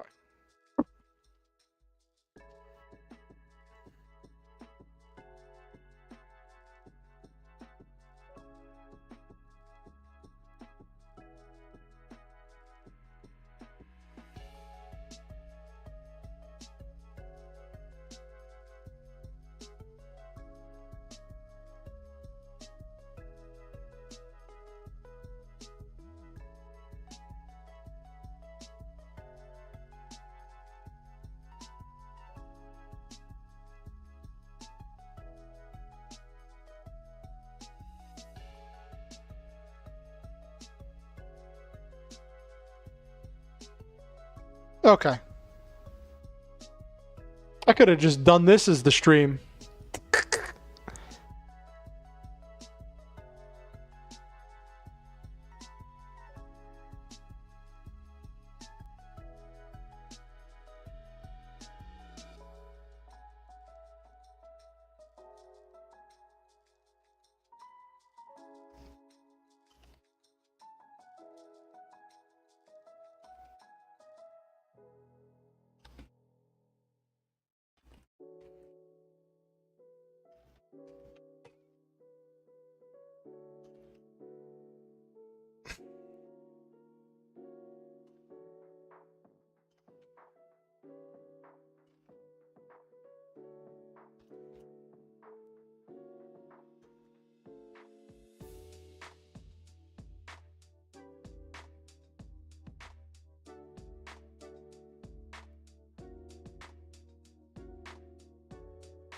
Okay.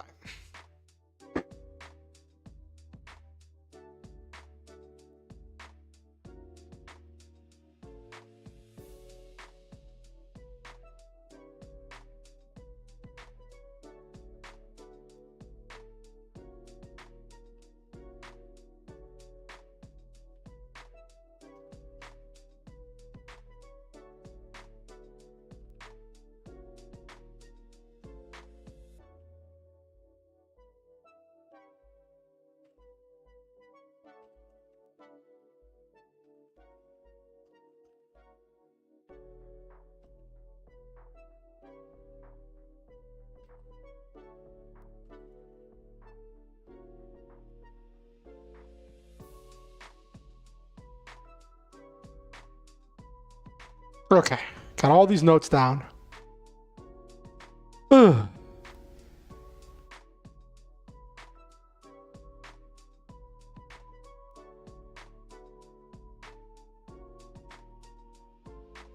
Though it would be a completely different story if they decide to use just super mice on the battlefield. The entire story becomes about armies of super mice.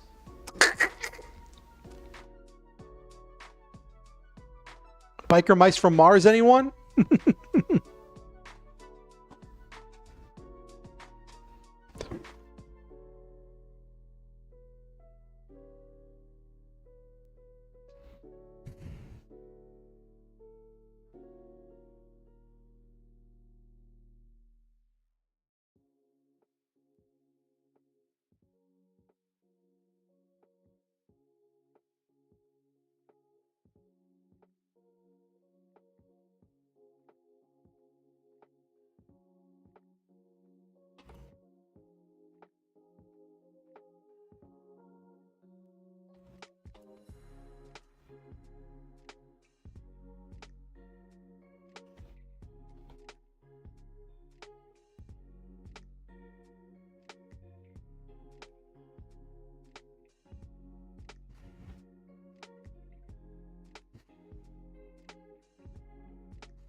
Oh, I very much support the LGBTQ community.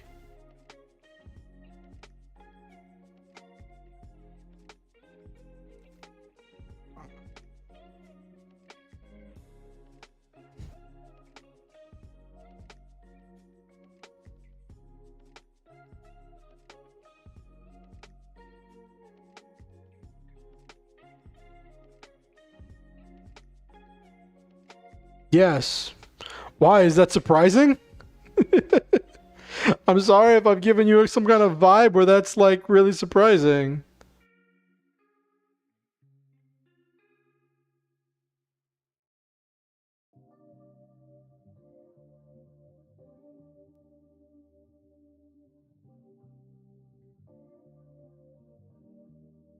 Okay. All right.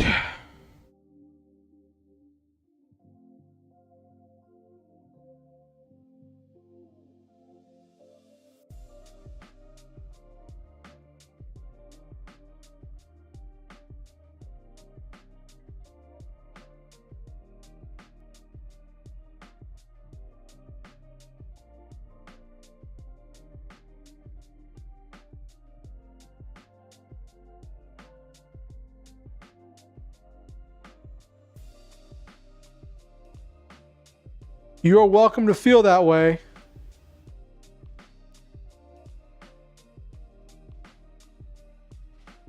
Just don't expect me to agree with you.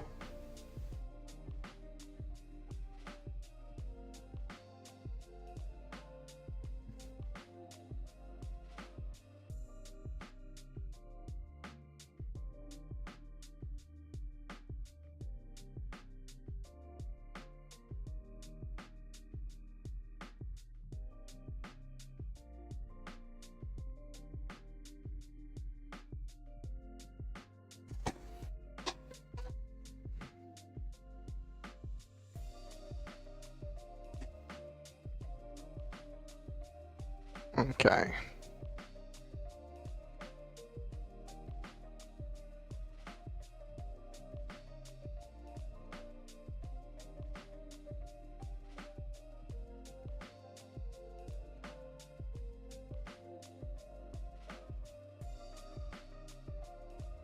Okay. Cool. 11:08. Let's get to the actual writing of tonight's story. So, tonight is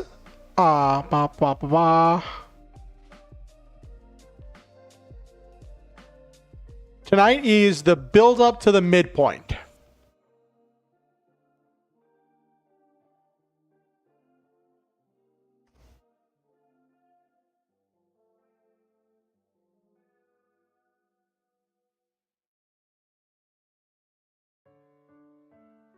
All right, you go have fun, Violet.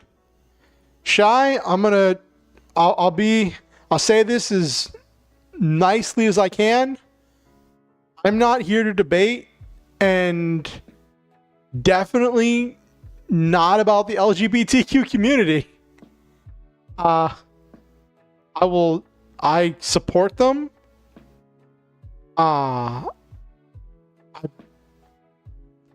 And I'm not getting involved in any discourse that I don't really have any place sticking my nose in. Here we go. Oh, okay. There we go. Had to set my thing so that way it stayed open whenever I changed. Blah, blah, blah, blah, blah, blah, blah, blah, blah. Build up. So his next mission is to defend another company that's been attacked by one of ShinCorp monsters. Sandworld Corp is a company that focuses on humanitarian work and trying to solve the world's problems. They've been researching alternate power sources to get electricity, to help to everyone, and solve the world's power crisis, as well as new Hey, there's nothing wrong with daydreaming, LeMay. I just spent like 2 hours jotting down notes about a daydream I have been sitting on for like 2 weeks. So like it is completely okay to deal with some daydreams. Um It's funny. So like that whole thing for Catlandia started with a daydream that was like almost carbon copy for like Archangel armor, just slightly different. And then it morphed so many times over the last 2 weeks that now it's like completely unrecognizable with different themes and ideas, and it's just like almost completely unrecognizable from where it started, which I think is kind of funny.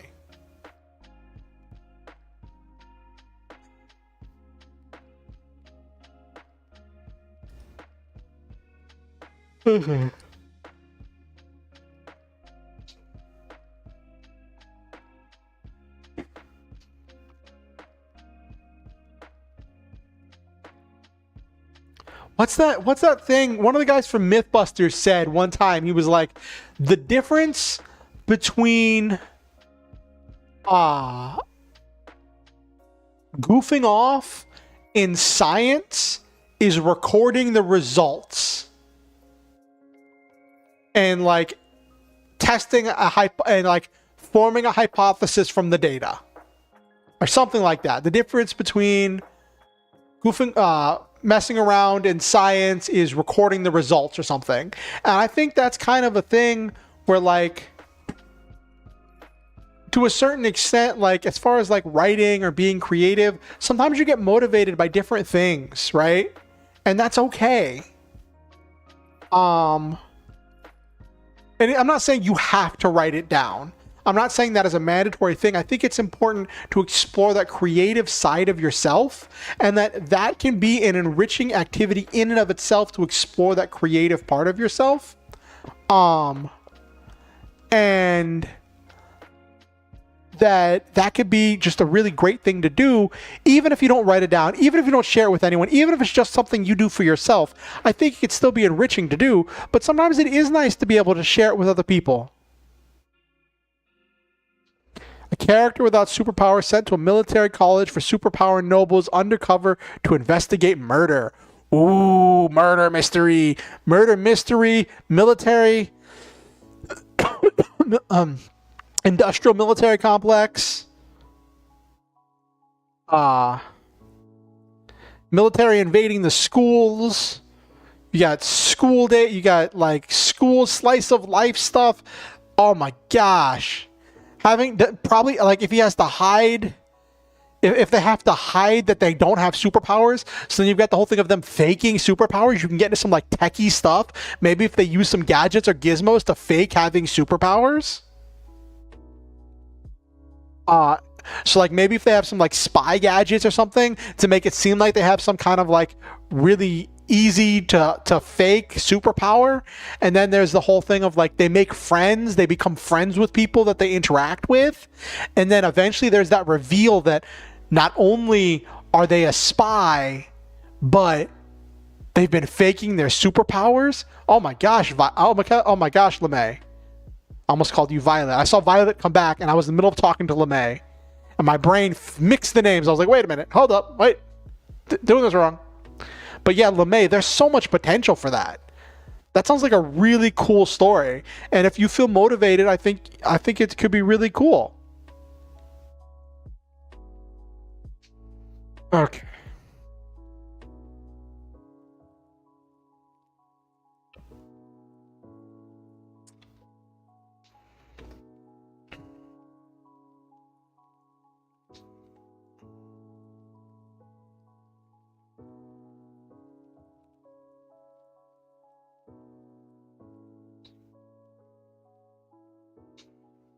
Okay.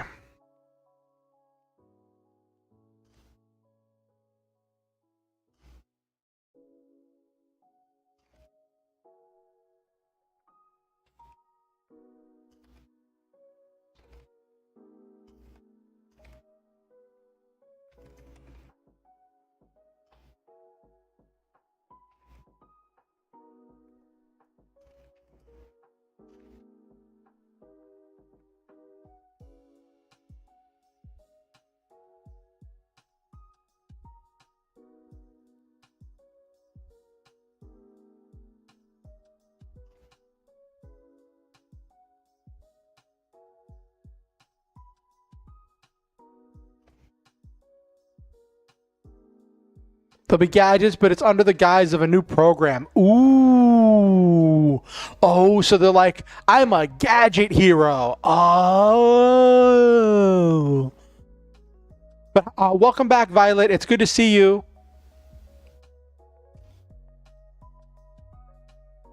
Also, if you all haven't liked the stream yet and you're watching on YouTube, I do ask that you like the stream. It helps the algorithm with putting it in front of other people. We've been getting in front of a lot of people, getting a lot of views and a lot of stuff for the last few streams, and I think you all are really enjoying it. I'm glad, and I want to just keep with that trend.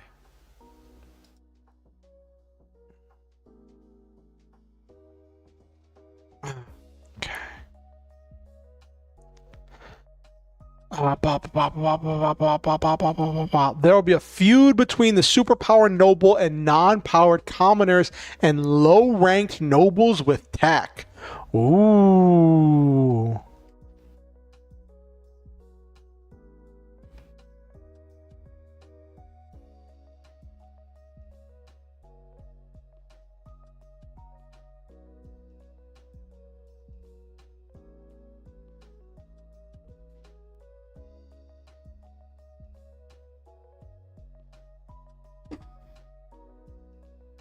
I'm glad you're enjoying it, Shy.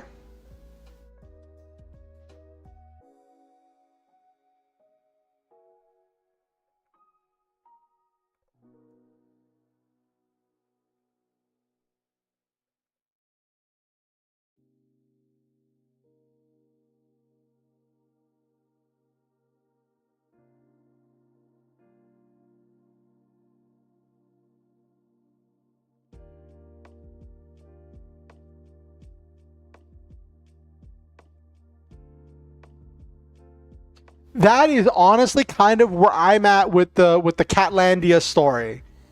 I wrote down the premise, I wrote down the idea, I put down the stuff. I might expand my notes, but I'm not going to write it until I actually finish Archangel Armor.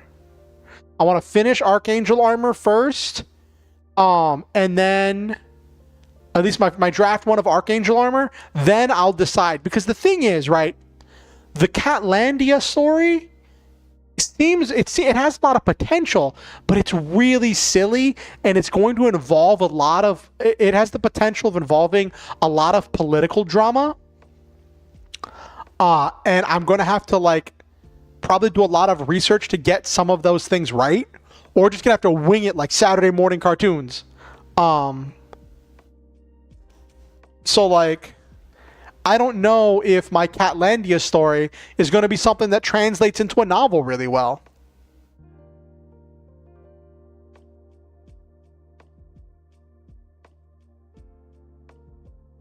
In a world, people rely on powers and magic so much that they forget science can do stuff. A character shows up with strong knowledge in science. Everybody's in awe of their amazing powers, which is really them just understanding the periodic table and other science stuff.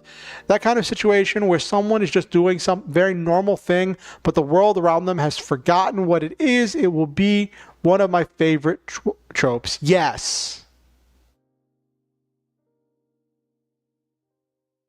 Mm-hmm. You know, as you describe that stuff, it reminds me of Dr. Stone and the whole thing with Dr. Stone.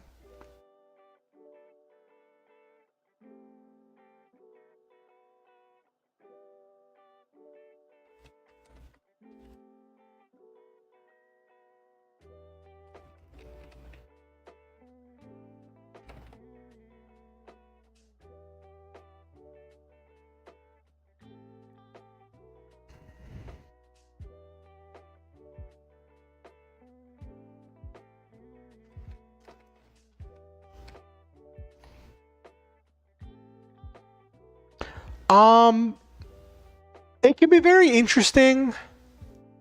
Dr. Stone, how do I put it? It's kind of like an isekai, kind of.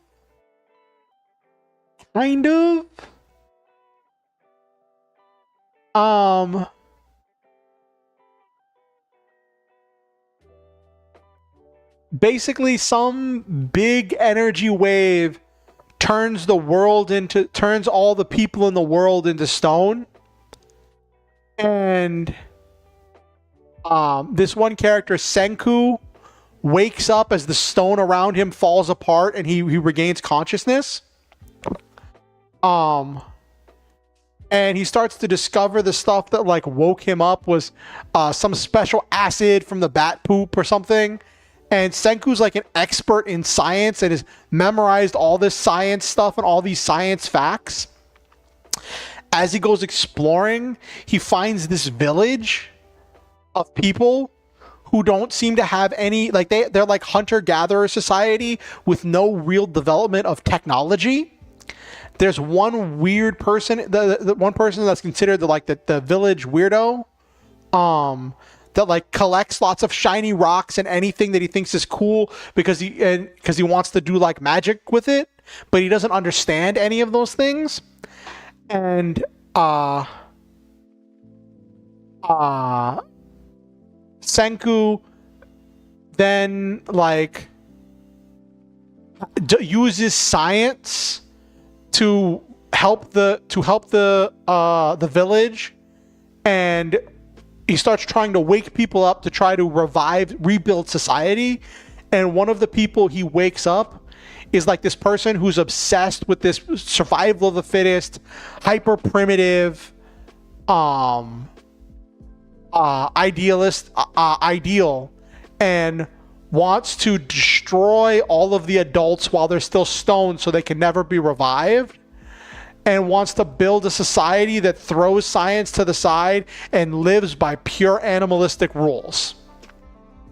So Senku has to go in a conflict with this other community that is trying to destroy science, but they have really strong and fast and powerful people, and Senku has to like come up with ways to defeat them using science.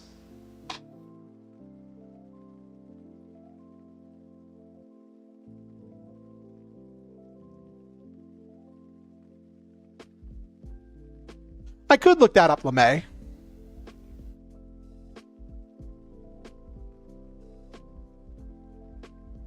And you're right, it could work like kind of like a G.I. Joe or something.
Operation Paperclip? I'll look that up.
Gotta remember, like in Land of Catlandia, they're monsters. In this, they're beasts.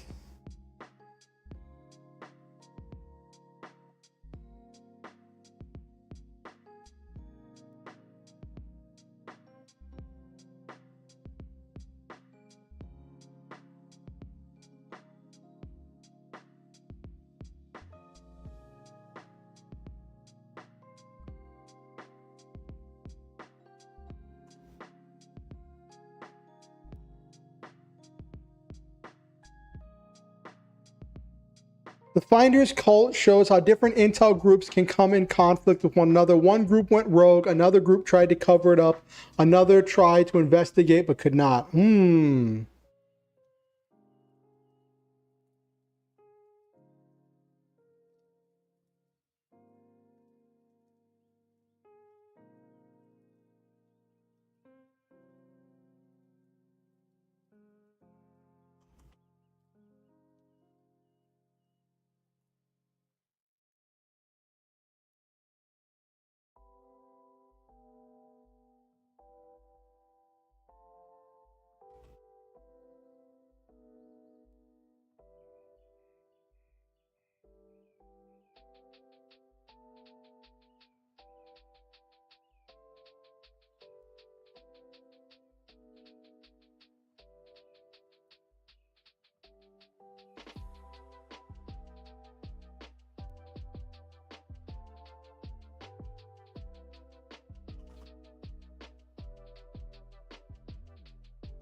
Blah, blah, blah. That one is very sad and heavy because it deals with children and animal sacrifices. People at the time thought it was fake, but the feds decades later confirmed it was true. Oh, jeez. Hello, Nevermore. Welcome in. It's always nice to see more people coming in on Twitch. How was your weekend, Nevermore?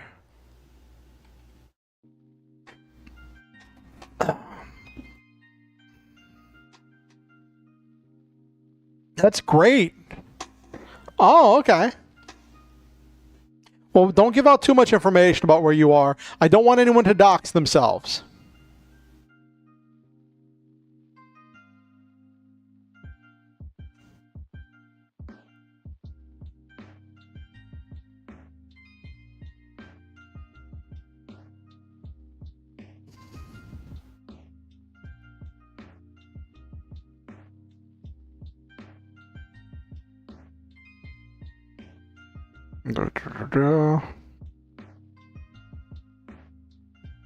You must be doing something really good to annoy them.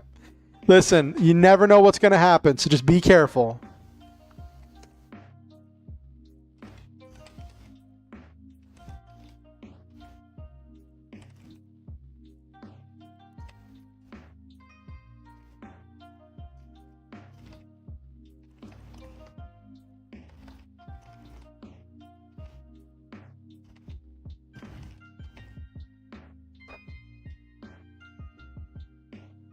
Hello, Chababama.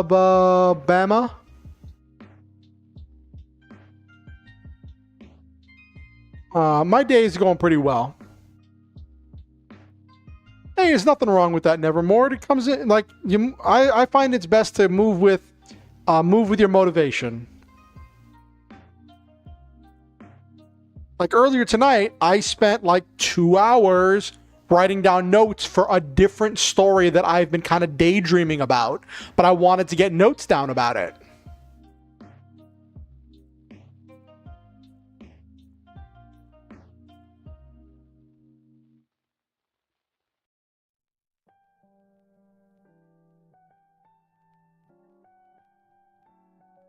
Hey, it's okay, Nevermore.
Uh, but how long have I been writing? I've been writing for a little while. Like I started writing when I was a kid, then I stopped for a long time. I tinkered with some stuff as a young adult, and it's really been the last like 2-3 years that I've really been getting back into writing on a regular basis.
Thank you.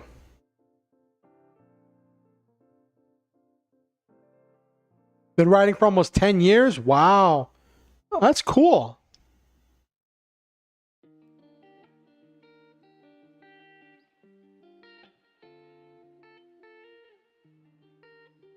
Hey, it's all right. I think there's something special to be gained from even creating something. Whether you publish it or not, I think it's something special to be gained from the act of creation.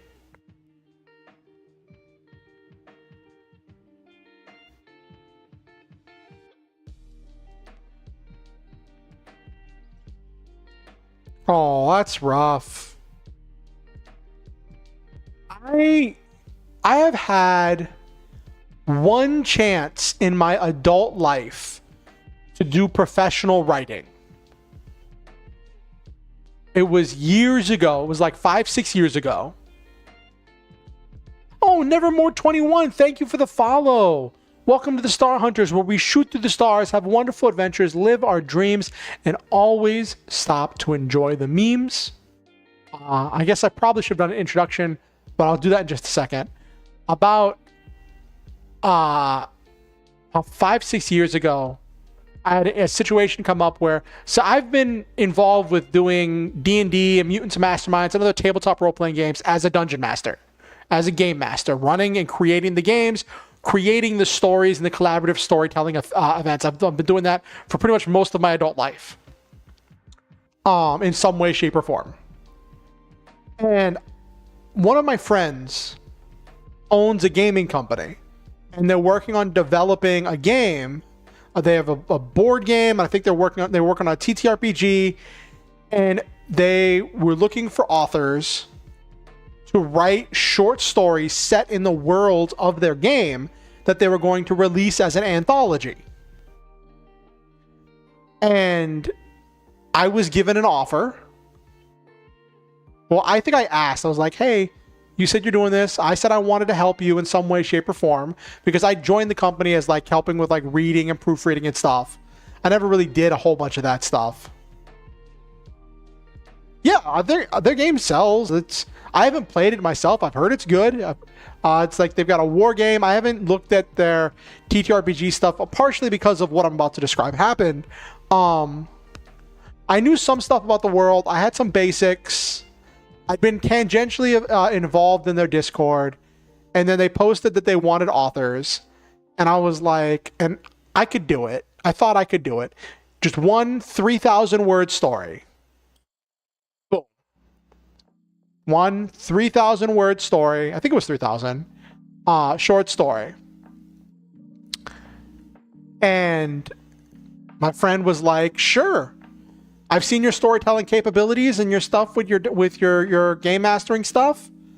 I think you'd be a great fit for it.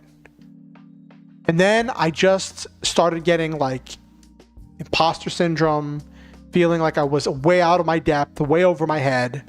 I tried writing, I kept freezing.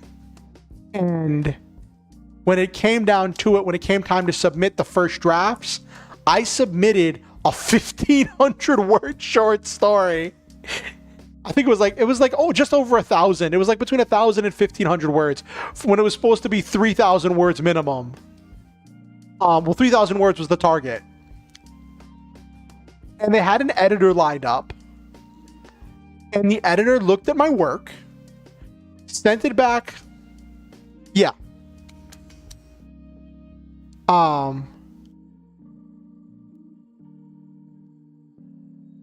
The editor looked at my work, sent it back, was like, okay. I went to read the notes.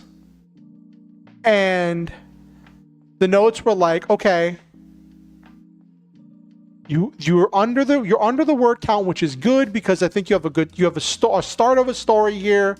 We can work with this. Let's do this, this, and this. And it was just editor's notes, right? And I read one of the notes, was like, are you sure you want to include this idea? Because I feel like that doesn't fit in with the core theme of your story. And like, just the thought of like all of that, I had a complete and utter mental breakdown. I had a complete and utter mental breakdown. And I straight up ghosted my friend. I was scared to talk to him. I don't know why. I think it was just having like editor's notes just completely overwhelmed me. And it wasn't even mean editor's notes. It wasn't like harsh. It was positive, supportive, and professional. And like I didn't touch writing for like 5 or 6 years after that. My friend, I apologized to my friend later. I was like, listen, this is what happened. And he's like, listen, it's okay. If it didn't work, it didn't work. It's okay.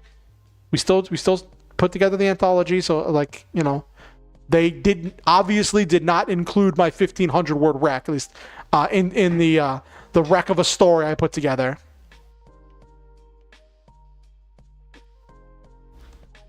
Thank you, Violet. I'm not entirely sure. I think there was a whole thing of feeling out of my depth. I'd felt so overwhelmed when I was writing. And the thought of like, I was writing something that was going to be put for sale. I was writing for my friend's game. There was this whole thing that I was writing for. And I was like, am I doing it right? I didn't know if I was doing it right or if I was, what I was doing with it. And the entire time I was struggling, and then the deadline was just looming over me. I had some ideas about what I was writing, and the deadline was just looming over me, and I was just getting overwhelmed. I procrastinated, and I had trouble focusing. And then it came time for the deadline, and I was just panicking, and I just forced out something. And then the fact of having to go back and revisit it and fix it was just overwhelming for me, because I felt like I had to like then go back and face the things that I had just slapped on paper to try to get stuff written. Now, since then, I think I liked what I was writing. Since then, I've become a much stronger writer. I've received editor's notes much better. And I'm able to I still have trouble with like reviewing, editing, and rewriting my work, but that's not like panic attacks anymore. It's more of just finding the energy to go back and re-experience and relive, re-immerse myself into the story, to kind of put the story together and try to like figure out how I can improve it, or what needs to be fixed, or what needs to be changed. Just feels a little bit exhausting to me sometimes.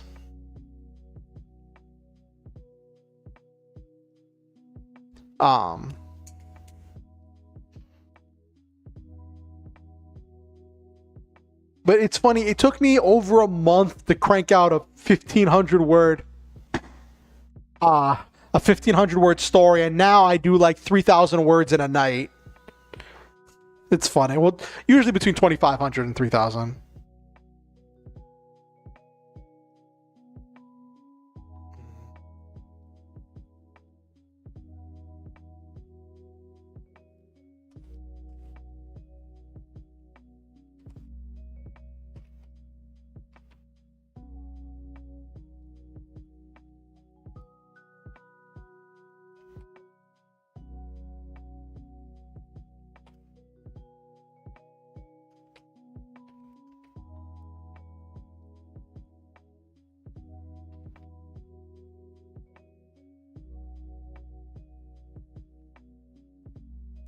Well, now I have a thing where I like to finish an entire chapter in one sitting while I still have the whole thing.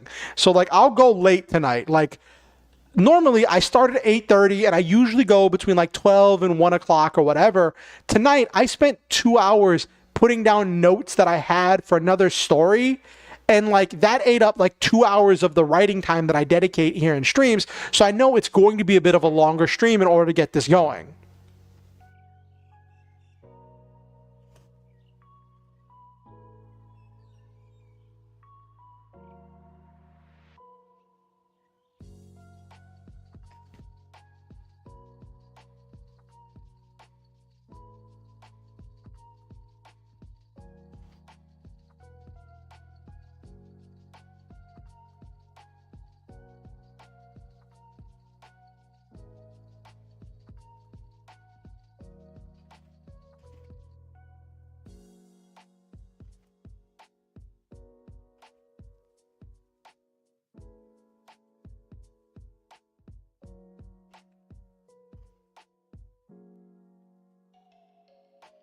Mm-hmm.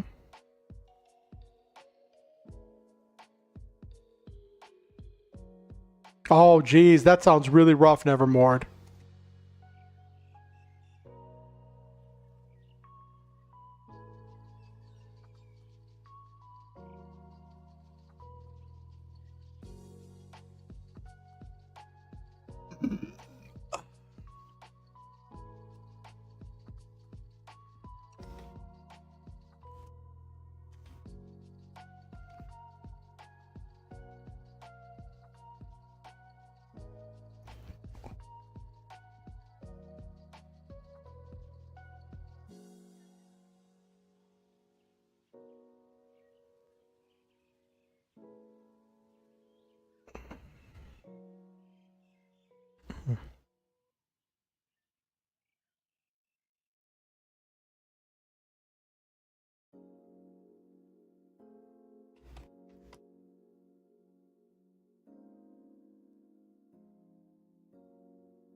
Gino, I've had Tina, I've had Ross, Yarald, Carrie. I always forget Carrie.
So what do you do at a hospital, Nevermore? If you want to share, don't dox yourself. I'm just curious what you do.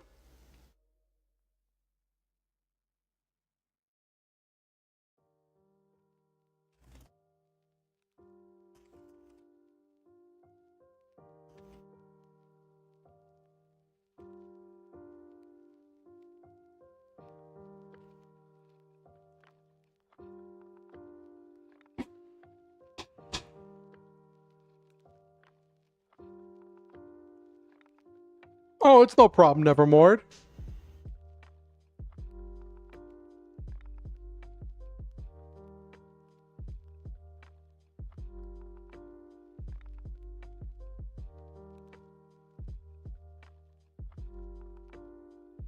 Clean up surgical equipment. Oh wow.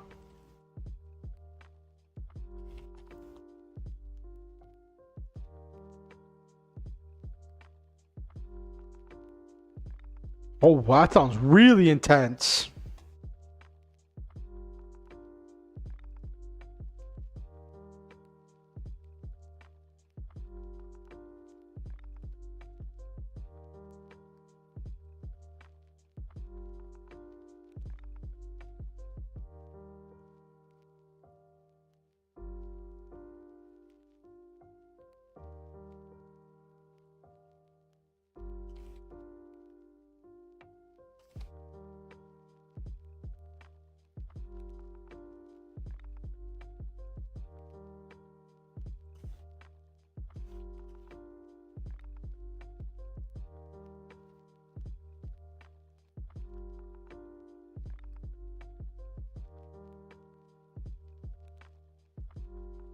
Monsters, beasts. I have to change gears because I just spent. Oh wow, that sounds intense, Nevermore. I just spent 2 hours tonight writing notes for another story tonight, earlier tonight. And those notes I called the villains monsters. In this story, I refer to them as beasts. They're different universes, different stories entirely. So I have to keep reminding myself to change gears, and they're beasts in this story, not monsters.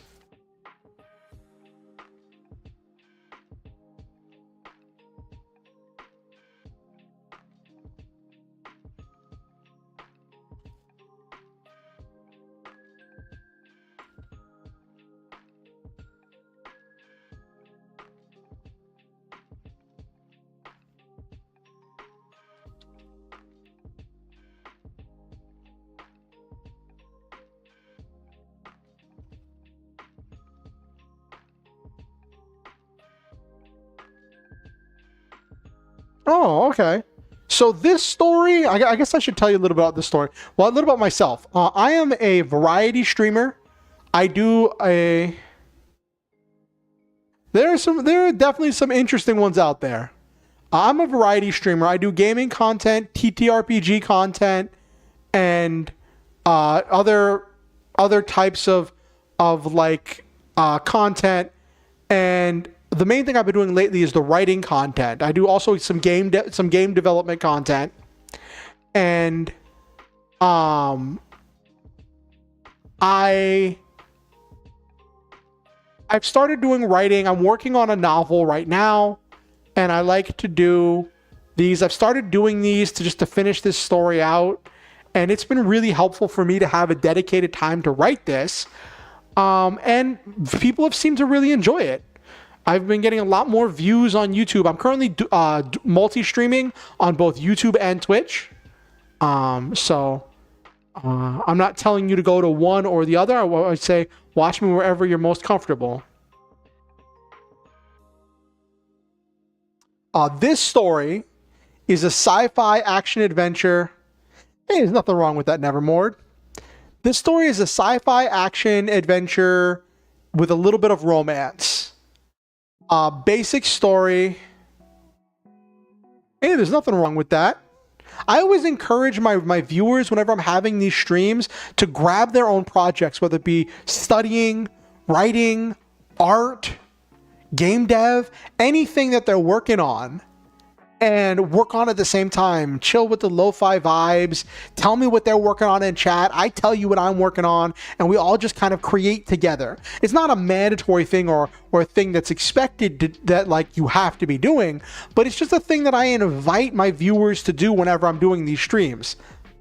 So if you ever see me responding and you don't see someone typing in Twitch chat, just know that I'm possibly responding to someone in YouTube chat. If you look at the stream, the side on the nice. The side on the left where it's in the boxes is the Twitch chat. The side on the right where it's just text is the YouTube chat.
Oh, goodness.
Okay.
Okay.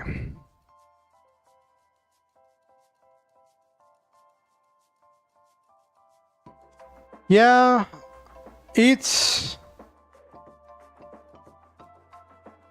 takes a lot of energy though. Like it takes a lot out of you doing a whole bunch of reading and writing for a long period of time.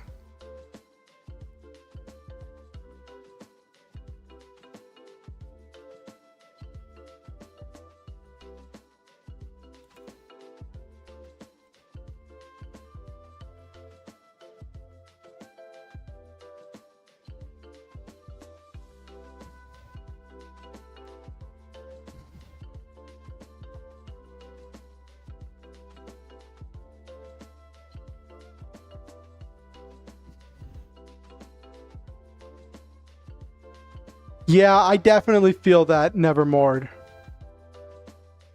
I had to explain that. I had to explain something kind of similar to that to a judge uh last week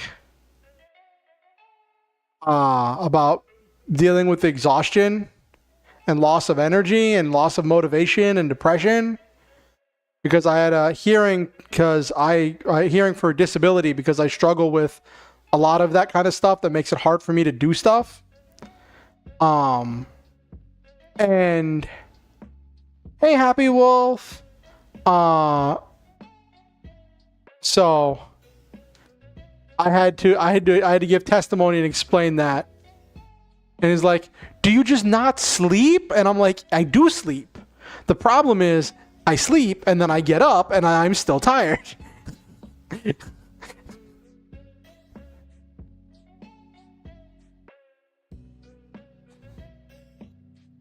And of course, like, he has all of my doctor's notes for the disability case, right? He has all of my doctor's notes. So when he asked that question, I'm like, "I do sleep. I just am tired still." And he references the one time like a year and a half, 2 years ago, when I was having trouble sleeping, and my doctor made a mention of it in my notes, in her notes, where I was having trouble sleeping and it was causing extra fatigue. So he's like, "It's in here in the notes." And I'm like, "That was an issue that I was dealing with at that time. I have since resolved the sleeping issue where I am now sleeping better, but I am still fatigued." Yeah.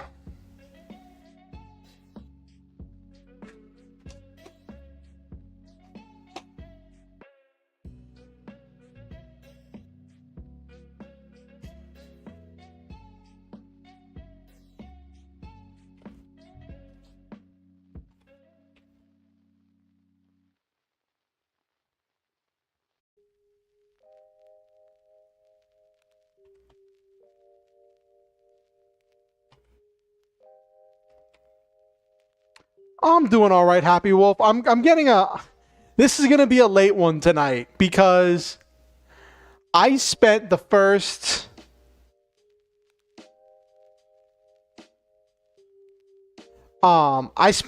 like 2 hours, 2.5 hours of the stream jotting down notes for a different story before I even got to writing this chapter. So I already know this is going to be a long one and I'm going to be exhausted afterwards.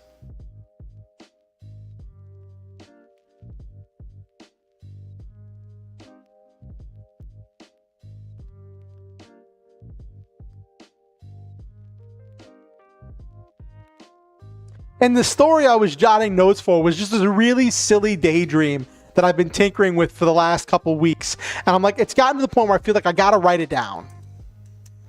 And it started as like a slight offshoot of this story, like a twist on this story. And it still has some elements of this story, right? But it still has like the monsters and stuff and some bits about armor and weapons. But like, it is so leagues different. The power, the magic system, the tech, it's all like so leagues different, and it's just become this entire different thing.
All right, well, it's good to see you, Nevermore. My next stream is going to be Friday, 8:30 p.m. EST. All right, I'll see you there.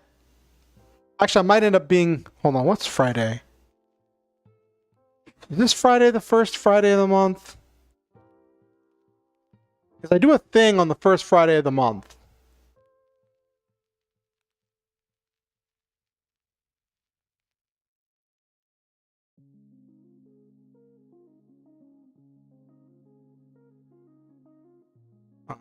What is... Friday is... No, Friday is... This Friday is the 31st. Okay. So yeah, I will just have my normal stream. Next week, not this Friday, but next week Friday, I'm doing the monthly collab with Hero Girls and Francois and Lila and whatchamacallit, Jess.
Do-do-do-do-do.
Doo-doo-doo-doo.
Okay.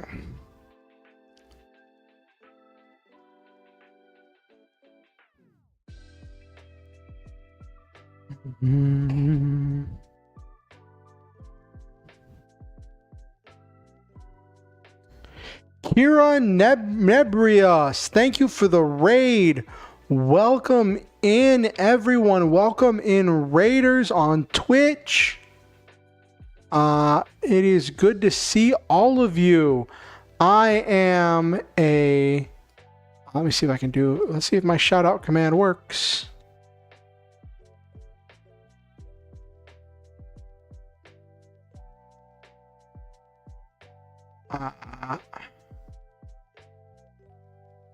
See if this works.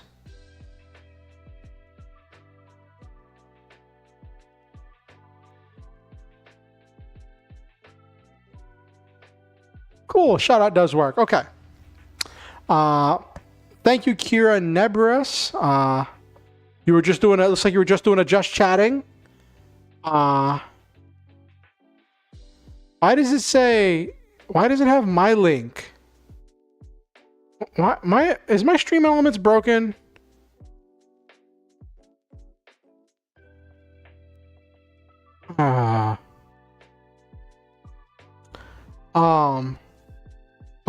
Thank you. I am a variety streamer. I do gaming content. I do game dev content. I do writing content. I do TTRPG content. Right now, I'm working on writing the next chapter in my novel that I'm working on. This story is called Archangel Armor. It is a sci-fi action adventure with some romance. Basic plot: main character Jonathan was a janitor at this science-y research company. He became good friends with a researcher who was very elderly. The researcher passed away due to old age.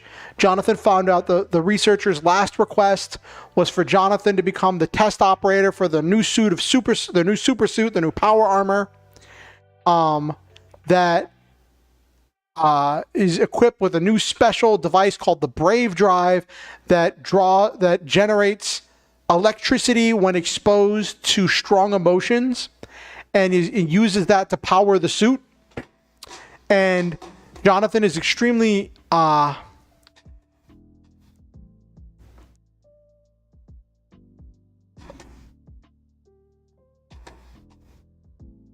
oh, you're playing Thousand Year Door remake? Then why is that? Why is it showing my... I'm sorry. I don't know what's up with my... I don't know what's up with my stream elements. But yeah, so Jonathan is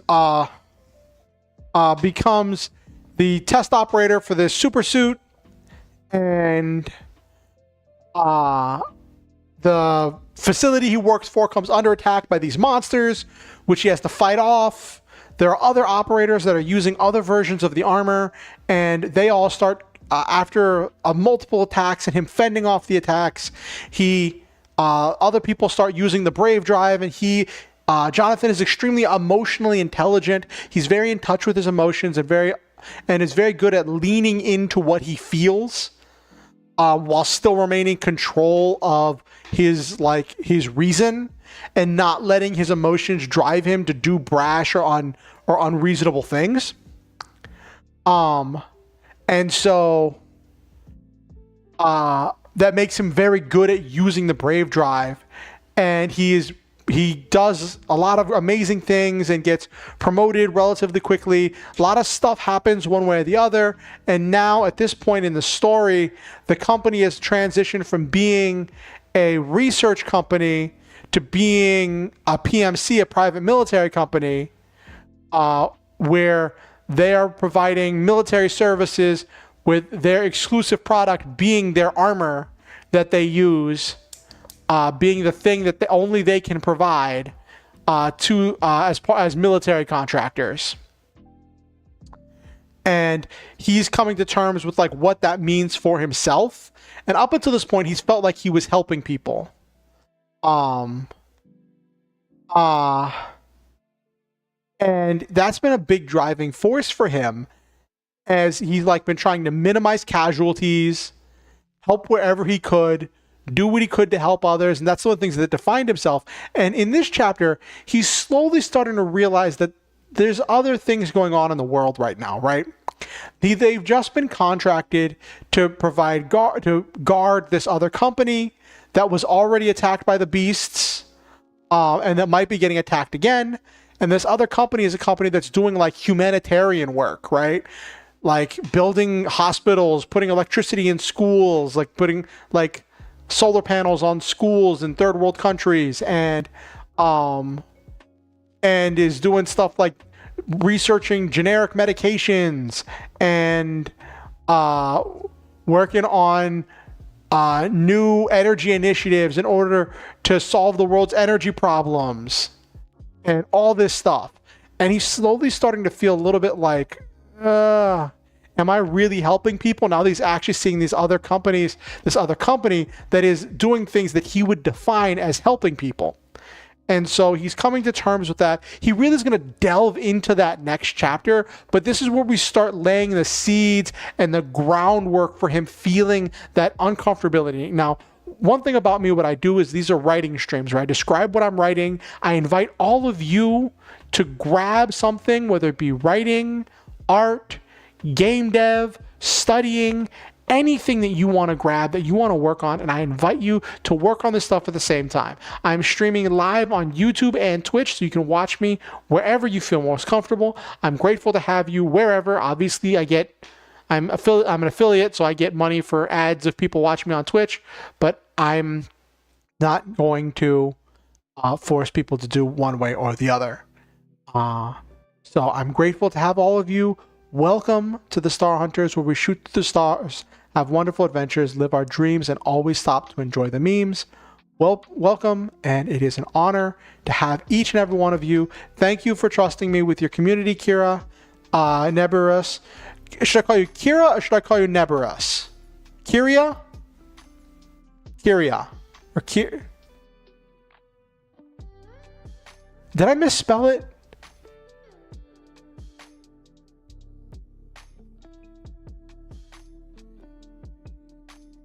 Is it Kyria? Is that it? Let me try my shout out command again.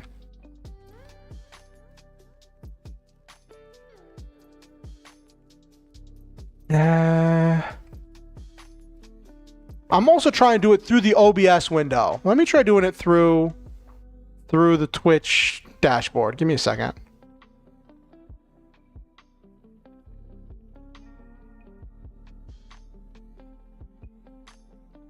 Okay.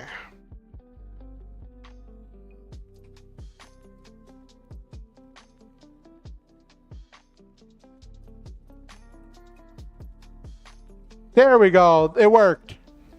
I just put the command in wrong. Paper Mario, the 1,000-Year Door. Okay. I don't know why it broke. I don't know why I did that. Well, I think it was just because I put the wrong name in. There we go. Shout out worked. Yay! Yay!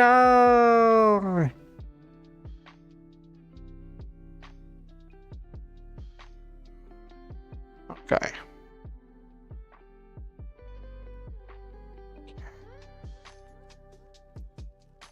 All right. Boop.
Okay.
How do you spell incentivize? Let me see. How do you spell incentivize?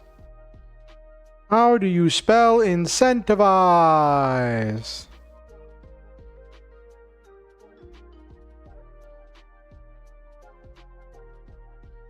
Yep, it is IZE. Okay.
what's the word I'm looking for? Mock. Well, the thing where like you're like admonishing, mock admonishing tone.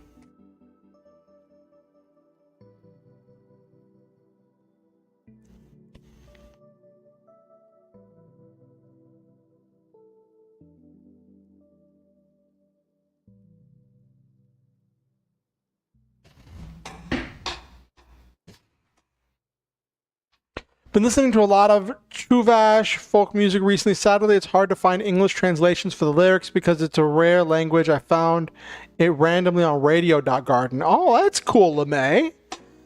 I'm glad you found something you enjoyed. It's always nice to have music you enjoy. Oh, excuse me. Whew.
Mm-hmm. Mm-hmm. Okay.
How long does it take to sail? How long does it take?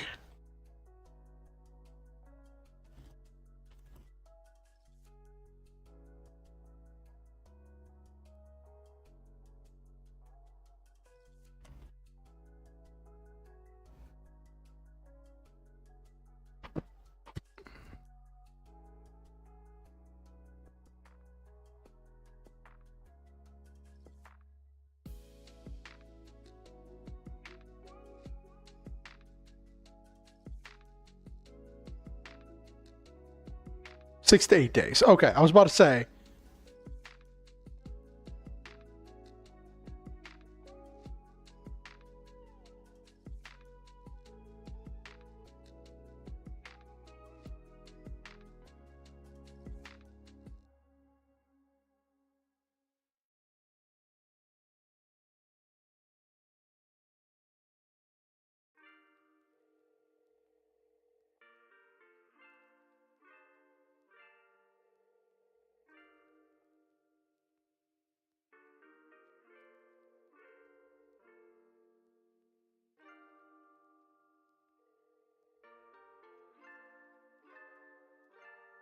Okay.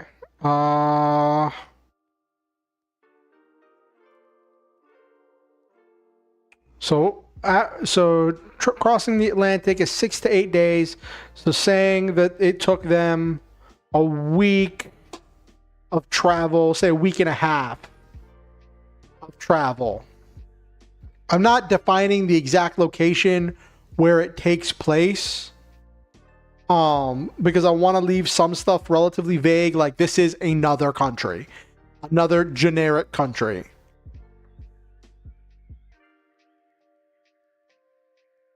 All right, good night, Violet. It has been great having you. Have yourself a wonderful night, and I hope you enjoy your dinner.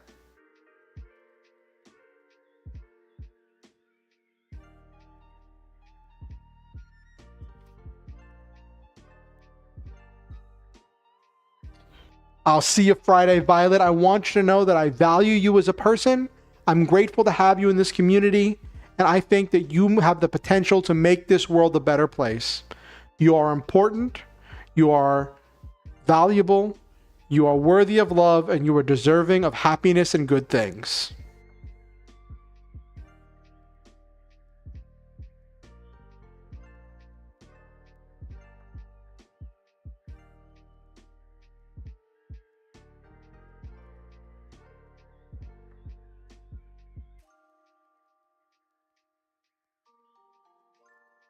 Good night, Violet.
Okay.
Hmm.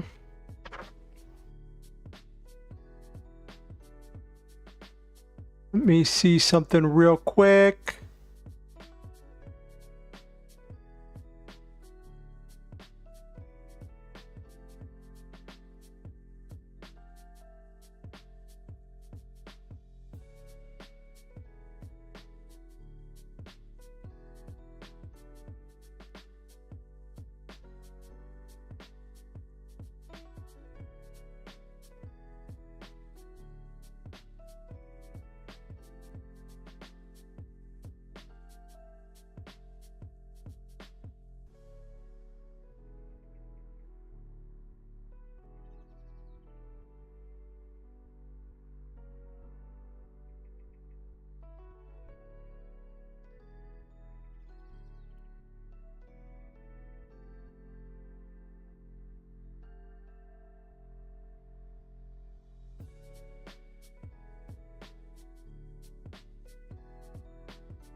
Okay.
All right, we're almost done with this. There's one scene I want to include in here, but I might have to move it to next chapter. So the idea here is, hold on. Tina is trying to express to him that he needs to not be so caught up with trying to do the right thing, trying to be on the right side of history, be doing the right thing, that he's going to get them in trouble, get them killed, get them in a bad situation. And this is kind of setting the stage for a conflict that's going to happen later in Act 3. I think I have it in Act 3. Either Act 3 or later in Act 2. I'd have to check my outline. Where one of the maintenance guys is going to try to approach him and say, you should help me steal a Brave drive from the supply trailer and get, because I have a buyer, I have a person to give it to who's like San World Co. that can help people with it. And at that point, he's getting overwhelmed by this whole thing about, like, it is the right thing to find a more widespread use for the Brave drive to solve the world's energy problems, right? And it is the right thing to do to do whatever it takes to get that in the hands of people who will spread that technology around and help people, right? But by getting so caught up in doing the right thing, he's going to get used and manipulated into making things worse. And I want him to have a kind of moment where he flashbacks to this conversation, where it's like is he getting too caught up in trying to do the right thing, trying to be right, because he's so confident that he's right. And that's another, I think that's going to be another part of it, is that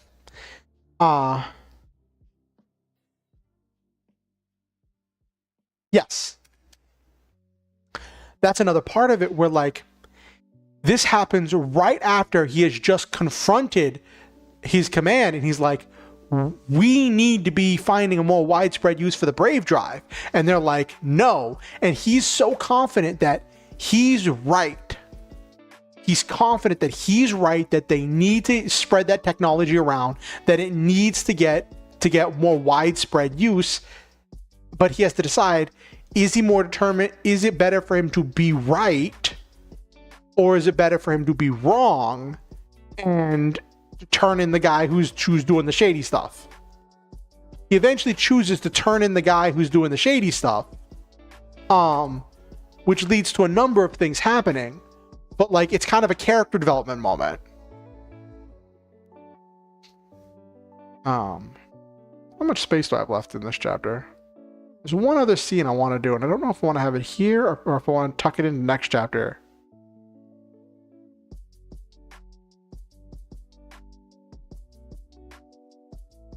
Yeah, I'll fit it here. Yep, I got plenty of space. Mm-hmm.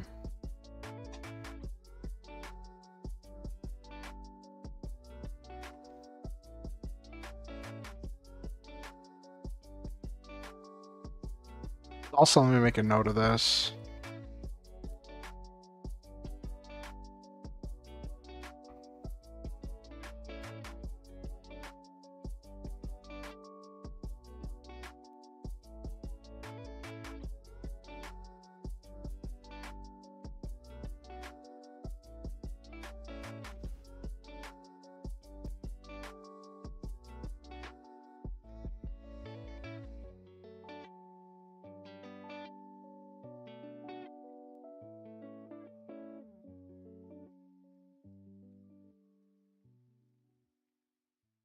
Yeah, it is in Act 3 when I have that happen.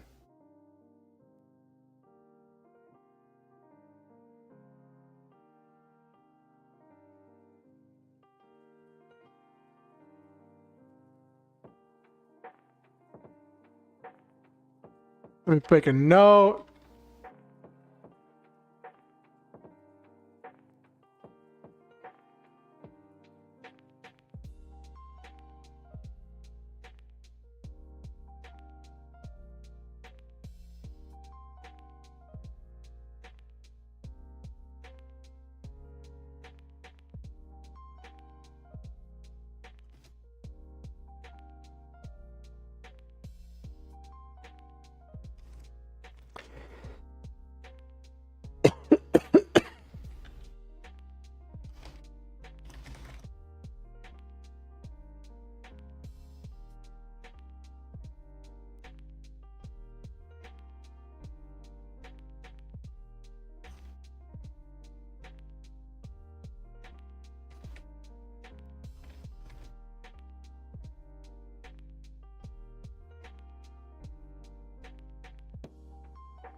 Is it wind turbine? I know it's not windmill. It's like, what is it called now? Wind generator?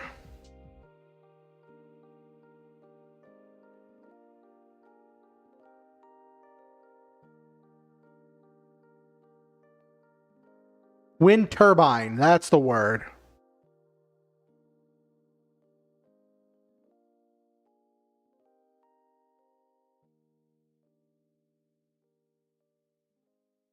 Okay, wind turbine.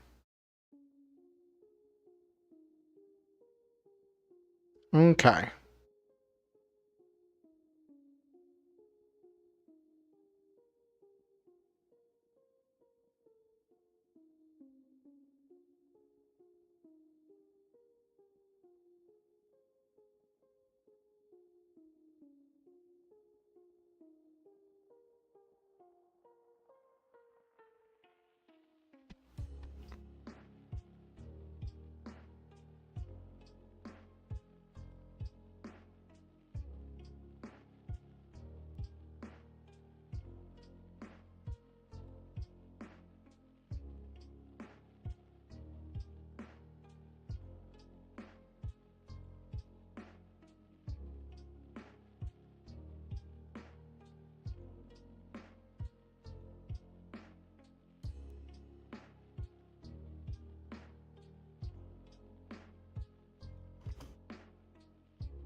Mm.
Mm.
Okay.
Okay, I think that's where I'm going to end the chapter. I think that's a good place to end the chapter.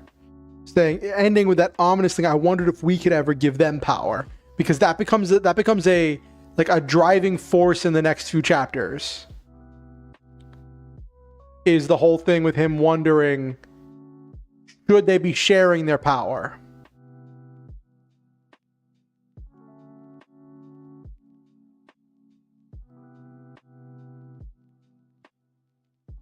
I can expand that a little bit. Okay.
Okay, almost done.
Okay.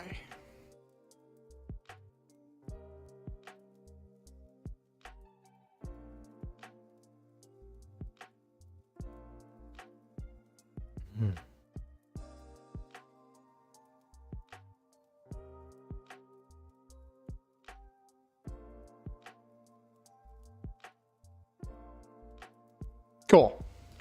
Got over my minimum. This is like my third short chapter in a row. What is my word count looking like? This is chapter 13, which I would expect. Okay, so we're kind of going under because I've had a few short chapters. This is chapter 13. I wanted to hit 3,000 words per chapter as my average that I was shooting for, which means I should be at about 39,000 words. Right now, I'm at 37,657 words. It's like 50. I think it's like 54 because it counts the number I put at the start of each chapter as a word. So it's like 37,600 something. So it's like 250, 240, 2,400. So under what I would expect if I was maintaining 3,000. So that's just a sign that I've been having a lot more short chapters than long chapters. And that might just be a trend, but that's okay. That's okay. I think I'm still getting a lot of content and a lot of story, a lot of character development, and a lot of plot happening in all of these chapters. And also, oh, good night, Vincent. I'm just finishing myself. I want you to know that it's great to see you, Vincent.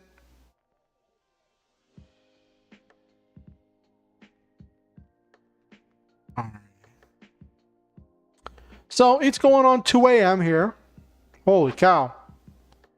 But considering I spent 2 hours working on another story, and then I did a bunch of talking, we had someone raided me, and had a bunch of conversation in the middle. I think all told, that's how long did I spend writing this?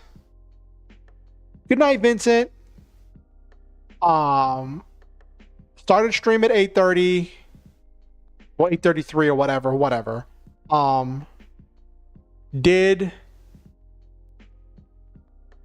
Started working on the Catlandia story at 9, and then from 9 to 11 worked on the Catlandia notes, and then been at this off and on since 11, so like 11 to 12, 12 to 1, 1 to 2, 3 hours of writing. 3 hours of writing, cranking out 2,500 words. Well, 26. It's 2,599, so it's pretty much 2,600 words. I'd say that's pretty good. Not my best work. Not my most productive night. Well, I think it was still plenty productive. Actually, let me check something out. Let me check something out real quick. I want to check something out.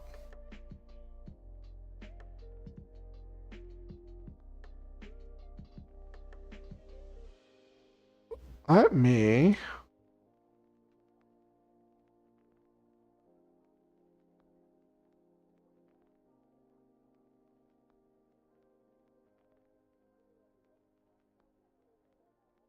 Yeah, that's funny. That's funny. So the Catlandia story was just over 1,800 words. Yeah, 1,800 words.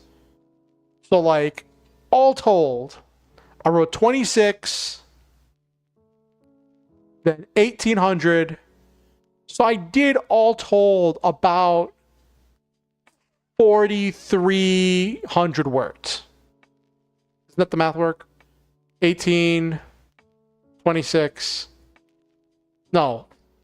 44. Yeah. So all told tonight, I did 4,400 words, which is not bad. That's not bad at all. That is not bad at all. Split between 2 projects, 4,400 words, works out pretty well. Let's go to...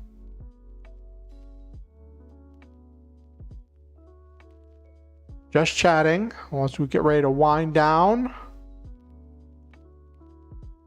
All right. 5 hours, goodness.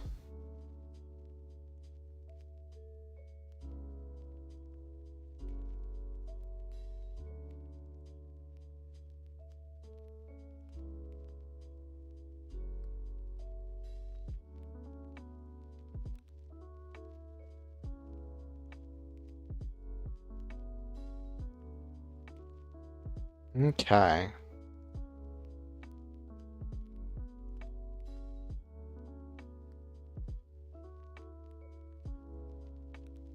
Okay. Thank you all for coming with me tonight. Looks like let's do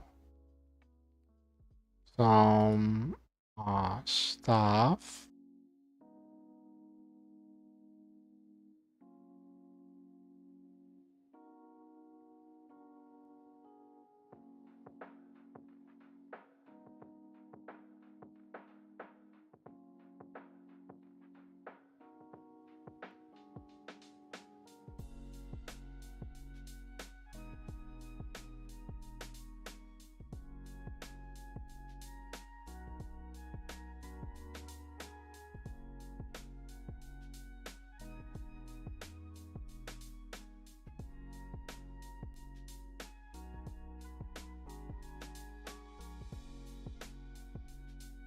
Okay. Let me see if there's anything to talk about on the Twitter.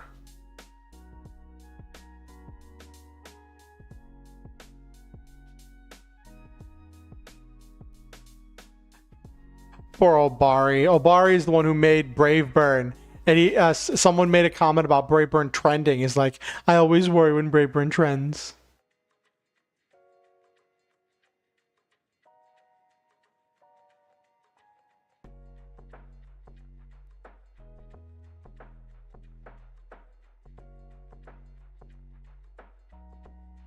Okay.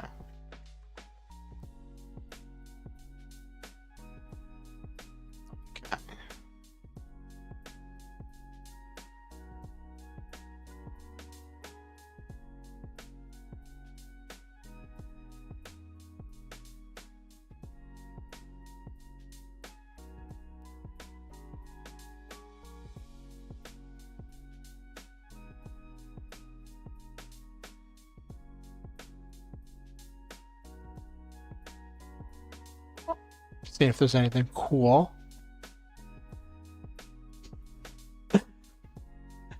Gary, Onigiri just posted on Twitter about finding a cup noodle shaped planter for like planting houseplants.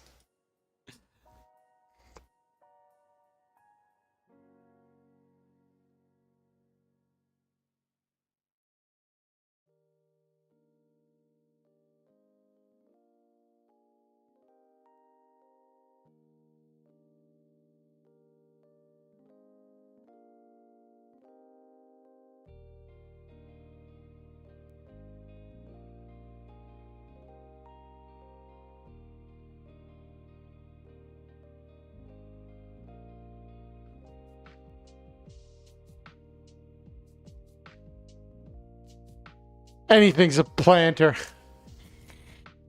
I guess that's right, Nabiru. I guess that's right.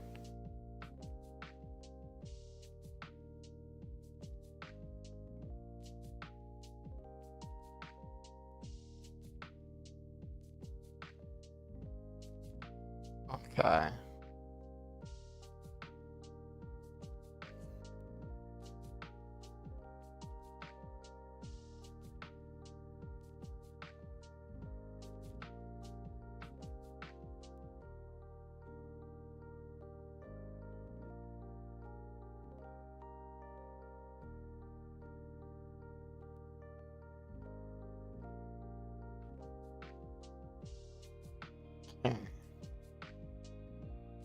Doesn't look like there's anything cool that I want to talk about.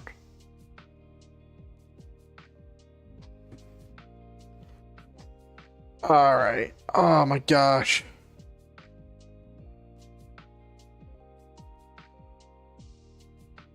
Yeah.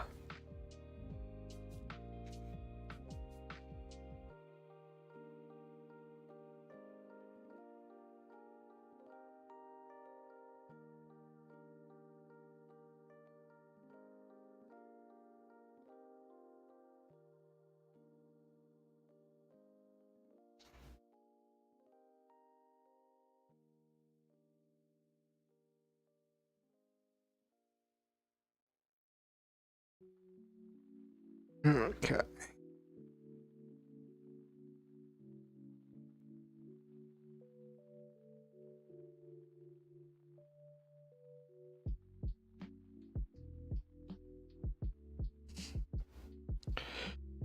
Oh my gosh, I just got hungry and I ate a little bit before I streamed, which is funny.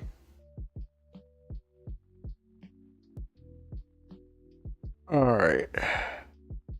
So, for those of you who don't know, I like to speak positivity about my viewers, speak hope and positivity into the lives of my viewers at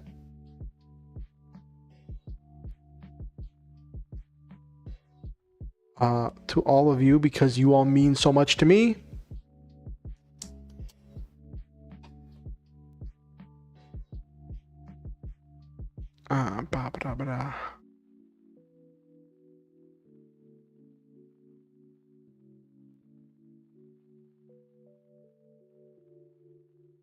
I don't know why I get so distracted by Twitter. There's just so much to see on the timeline. So much to see. Okay, so let's scroll through. We had a lot of people come through tonight. It's funny, I don't like when I look at like my YouTube stats, right? I don't see as many views, but I feel like we had a lot of people. We had a lot of people talking in chat. So we had Shai, LeMay, Nabiru. I know we had Silva, we had Violet, we had Jesus, we had Noel Main.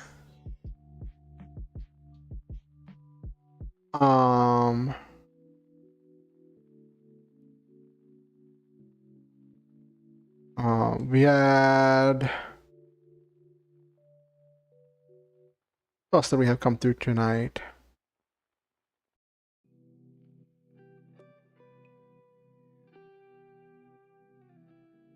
We had Nevermore. We had Chubba Bama. We had some people coming through on the Twitch side, which was nice. It was quite fun. Happy Wolf was here. It was nice to have a Happy Wolf appearance. Had Kyria Nibiris, who did a raid. Thank you for the raid, Kyria. And we had Vincent come through. So to all of you, I would like to say that I love all of you. And I believe in each and every one of you. I think that you are special, precious, unique, one-of-a-kind individuals with the potential to make this world a better place. I'm grateful to have you in this community, and I'm grateful to have you as a part of my life. I believe that your hopes, fears, concerns, and dreams are valid and worthy of notice. You matter. You are important. You are valuable, and you are worthy of love, and you are deserving of happiness and good things.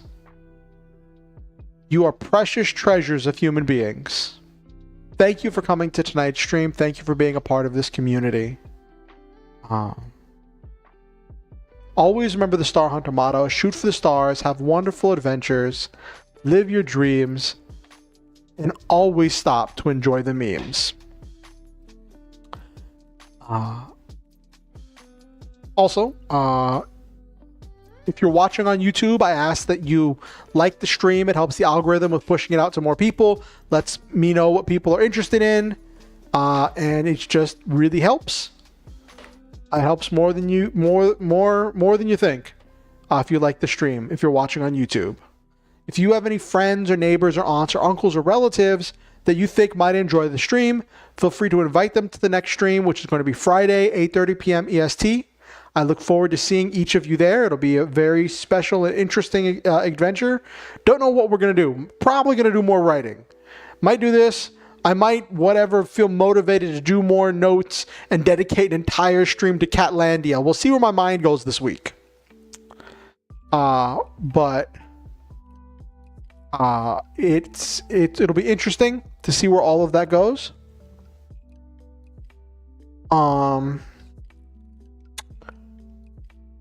If you want to keep up with what I'm doing, you can subscribe on YouTube or ding the notification bell to let you know when I go live, when I release new content. You can follow me on Twitch, or if you feel motivated, subscribe on Twitch. You can follow me on Blue Sky Social. You can follow me on Twitter or X. You can like my Facebook. You can join my Discord. There are links to all of those in the description down below on YouTube and on the About page on Twitch. One last thing. You do not have to donate to be here. You are not expected to give money to be welcome in this community. I value each and every one of you for being here and for contributing your time, your effort, your energy, and your attention. With that said, I do appreciate each person who has donated in the past to make things possible for me, to help me be able to do things I couldn't do on my own. I value each and every one of you, and I'm grateful to all of you. If you ever feel motivated to donate to help me out with things, and it is financially safe and responsible for you to do so, there are links where you can do so in the description down below on YouTube and the donate button on Twitch. On YouTube, there's a link to PayPal and Ko-fi. PayPal is for direct donations. Ko-fi is for either direct donations or for signing up for monthly donations. There are no rewards for the monthly donations at this point in time. It's mostly just your way of saying that you want to help me out. I prefer, if you're going to do direct donation, to do it via PayPal because I get more of the money. And on Twitch, the donate button takes you to Ko-fi, where you can do either direct donation or sign up for monthly donation. Thank you all for coming, and I appreciate all of you. Let's see who we can raid. I didn't raid the last couple times. I want to raid this time. Let me do my wave. Give him a wave. Thumbs up. Who are we raiding on Twitch? We've got a viewer on Twitch. I didn't raid anyone last time. I want to raid somebody this time. Who we raiding? Who we raiding, chat? Let's see who we raiding. There's no Roomba tonight, so we can't raid Roomba.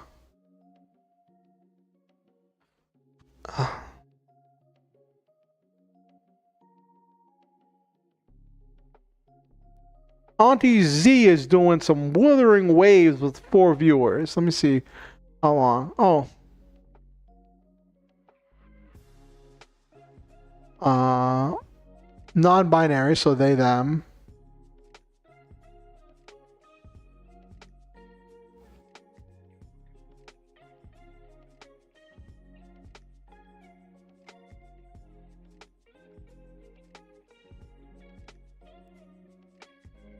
Okay.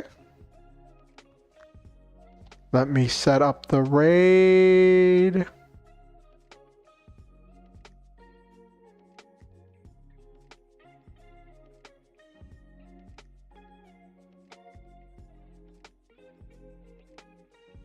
All right. Good night, everybody.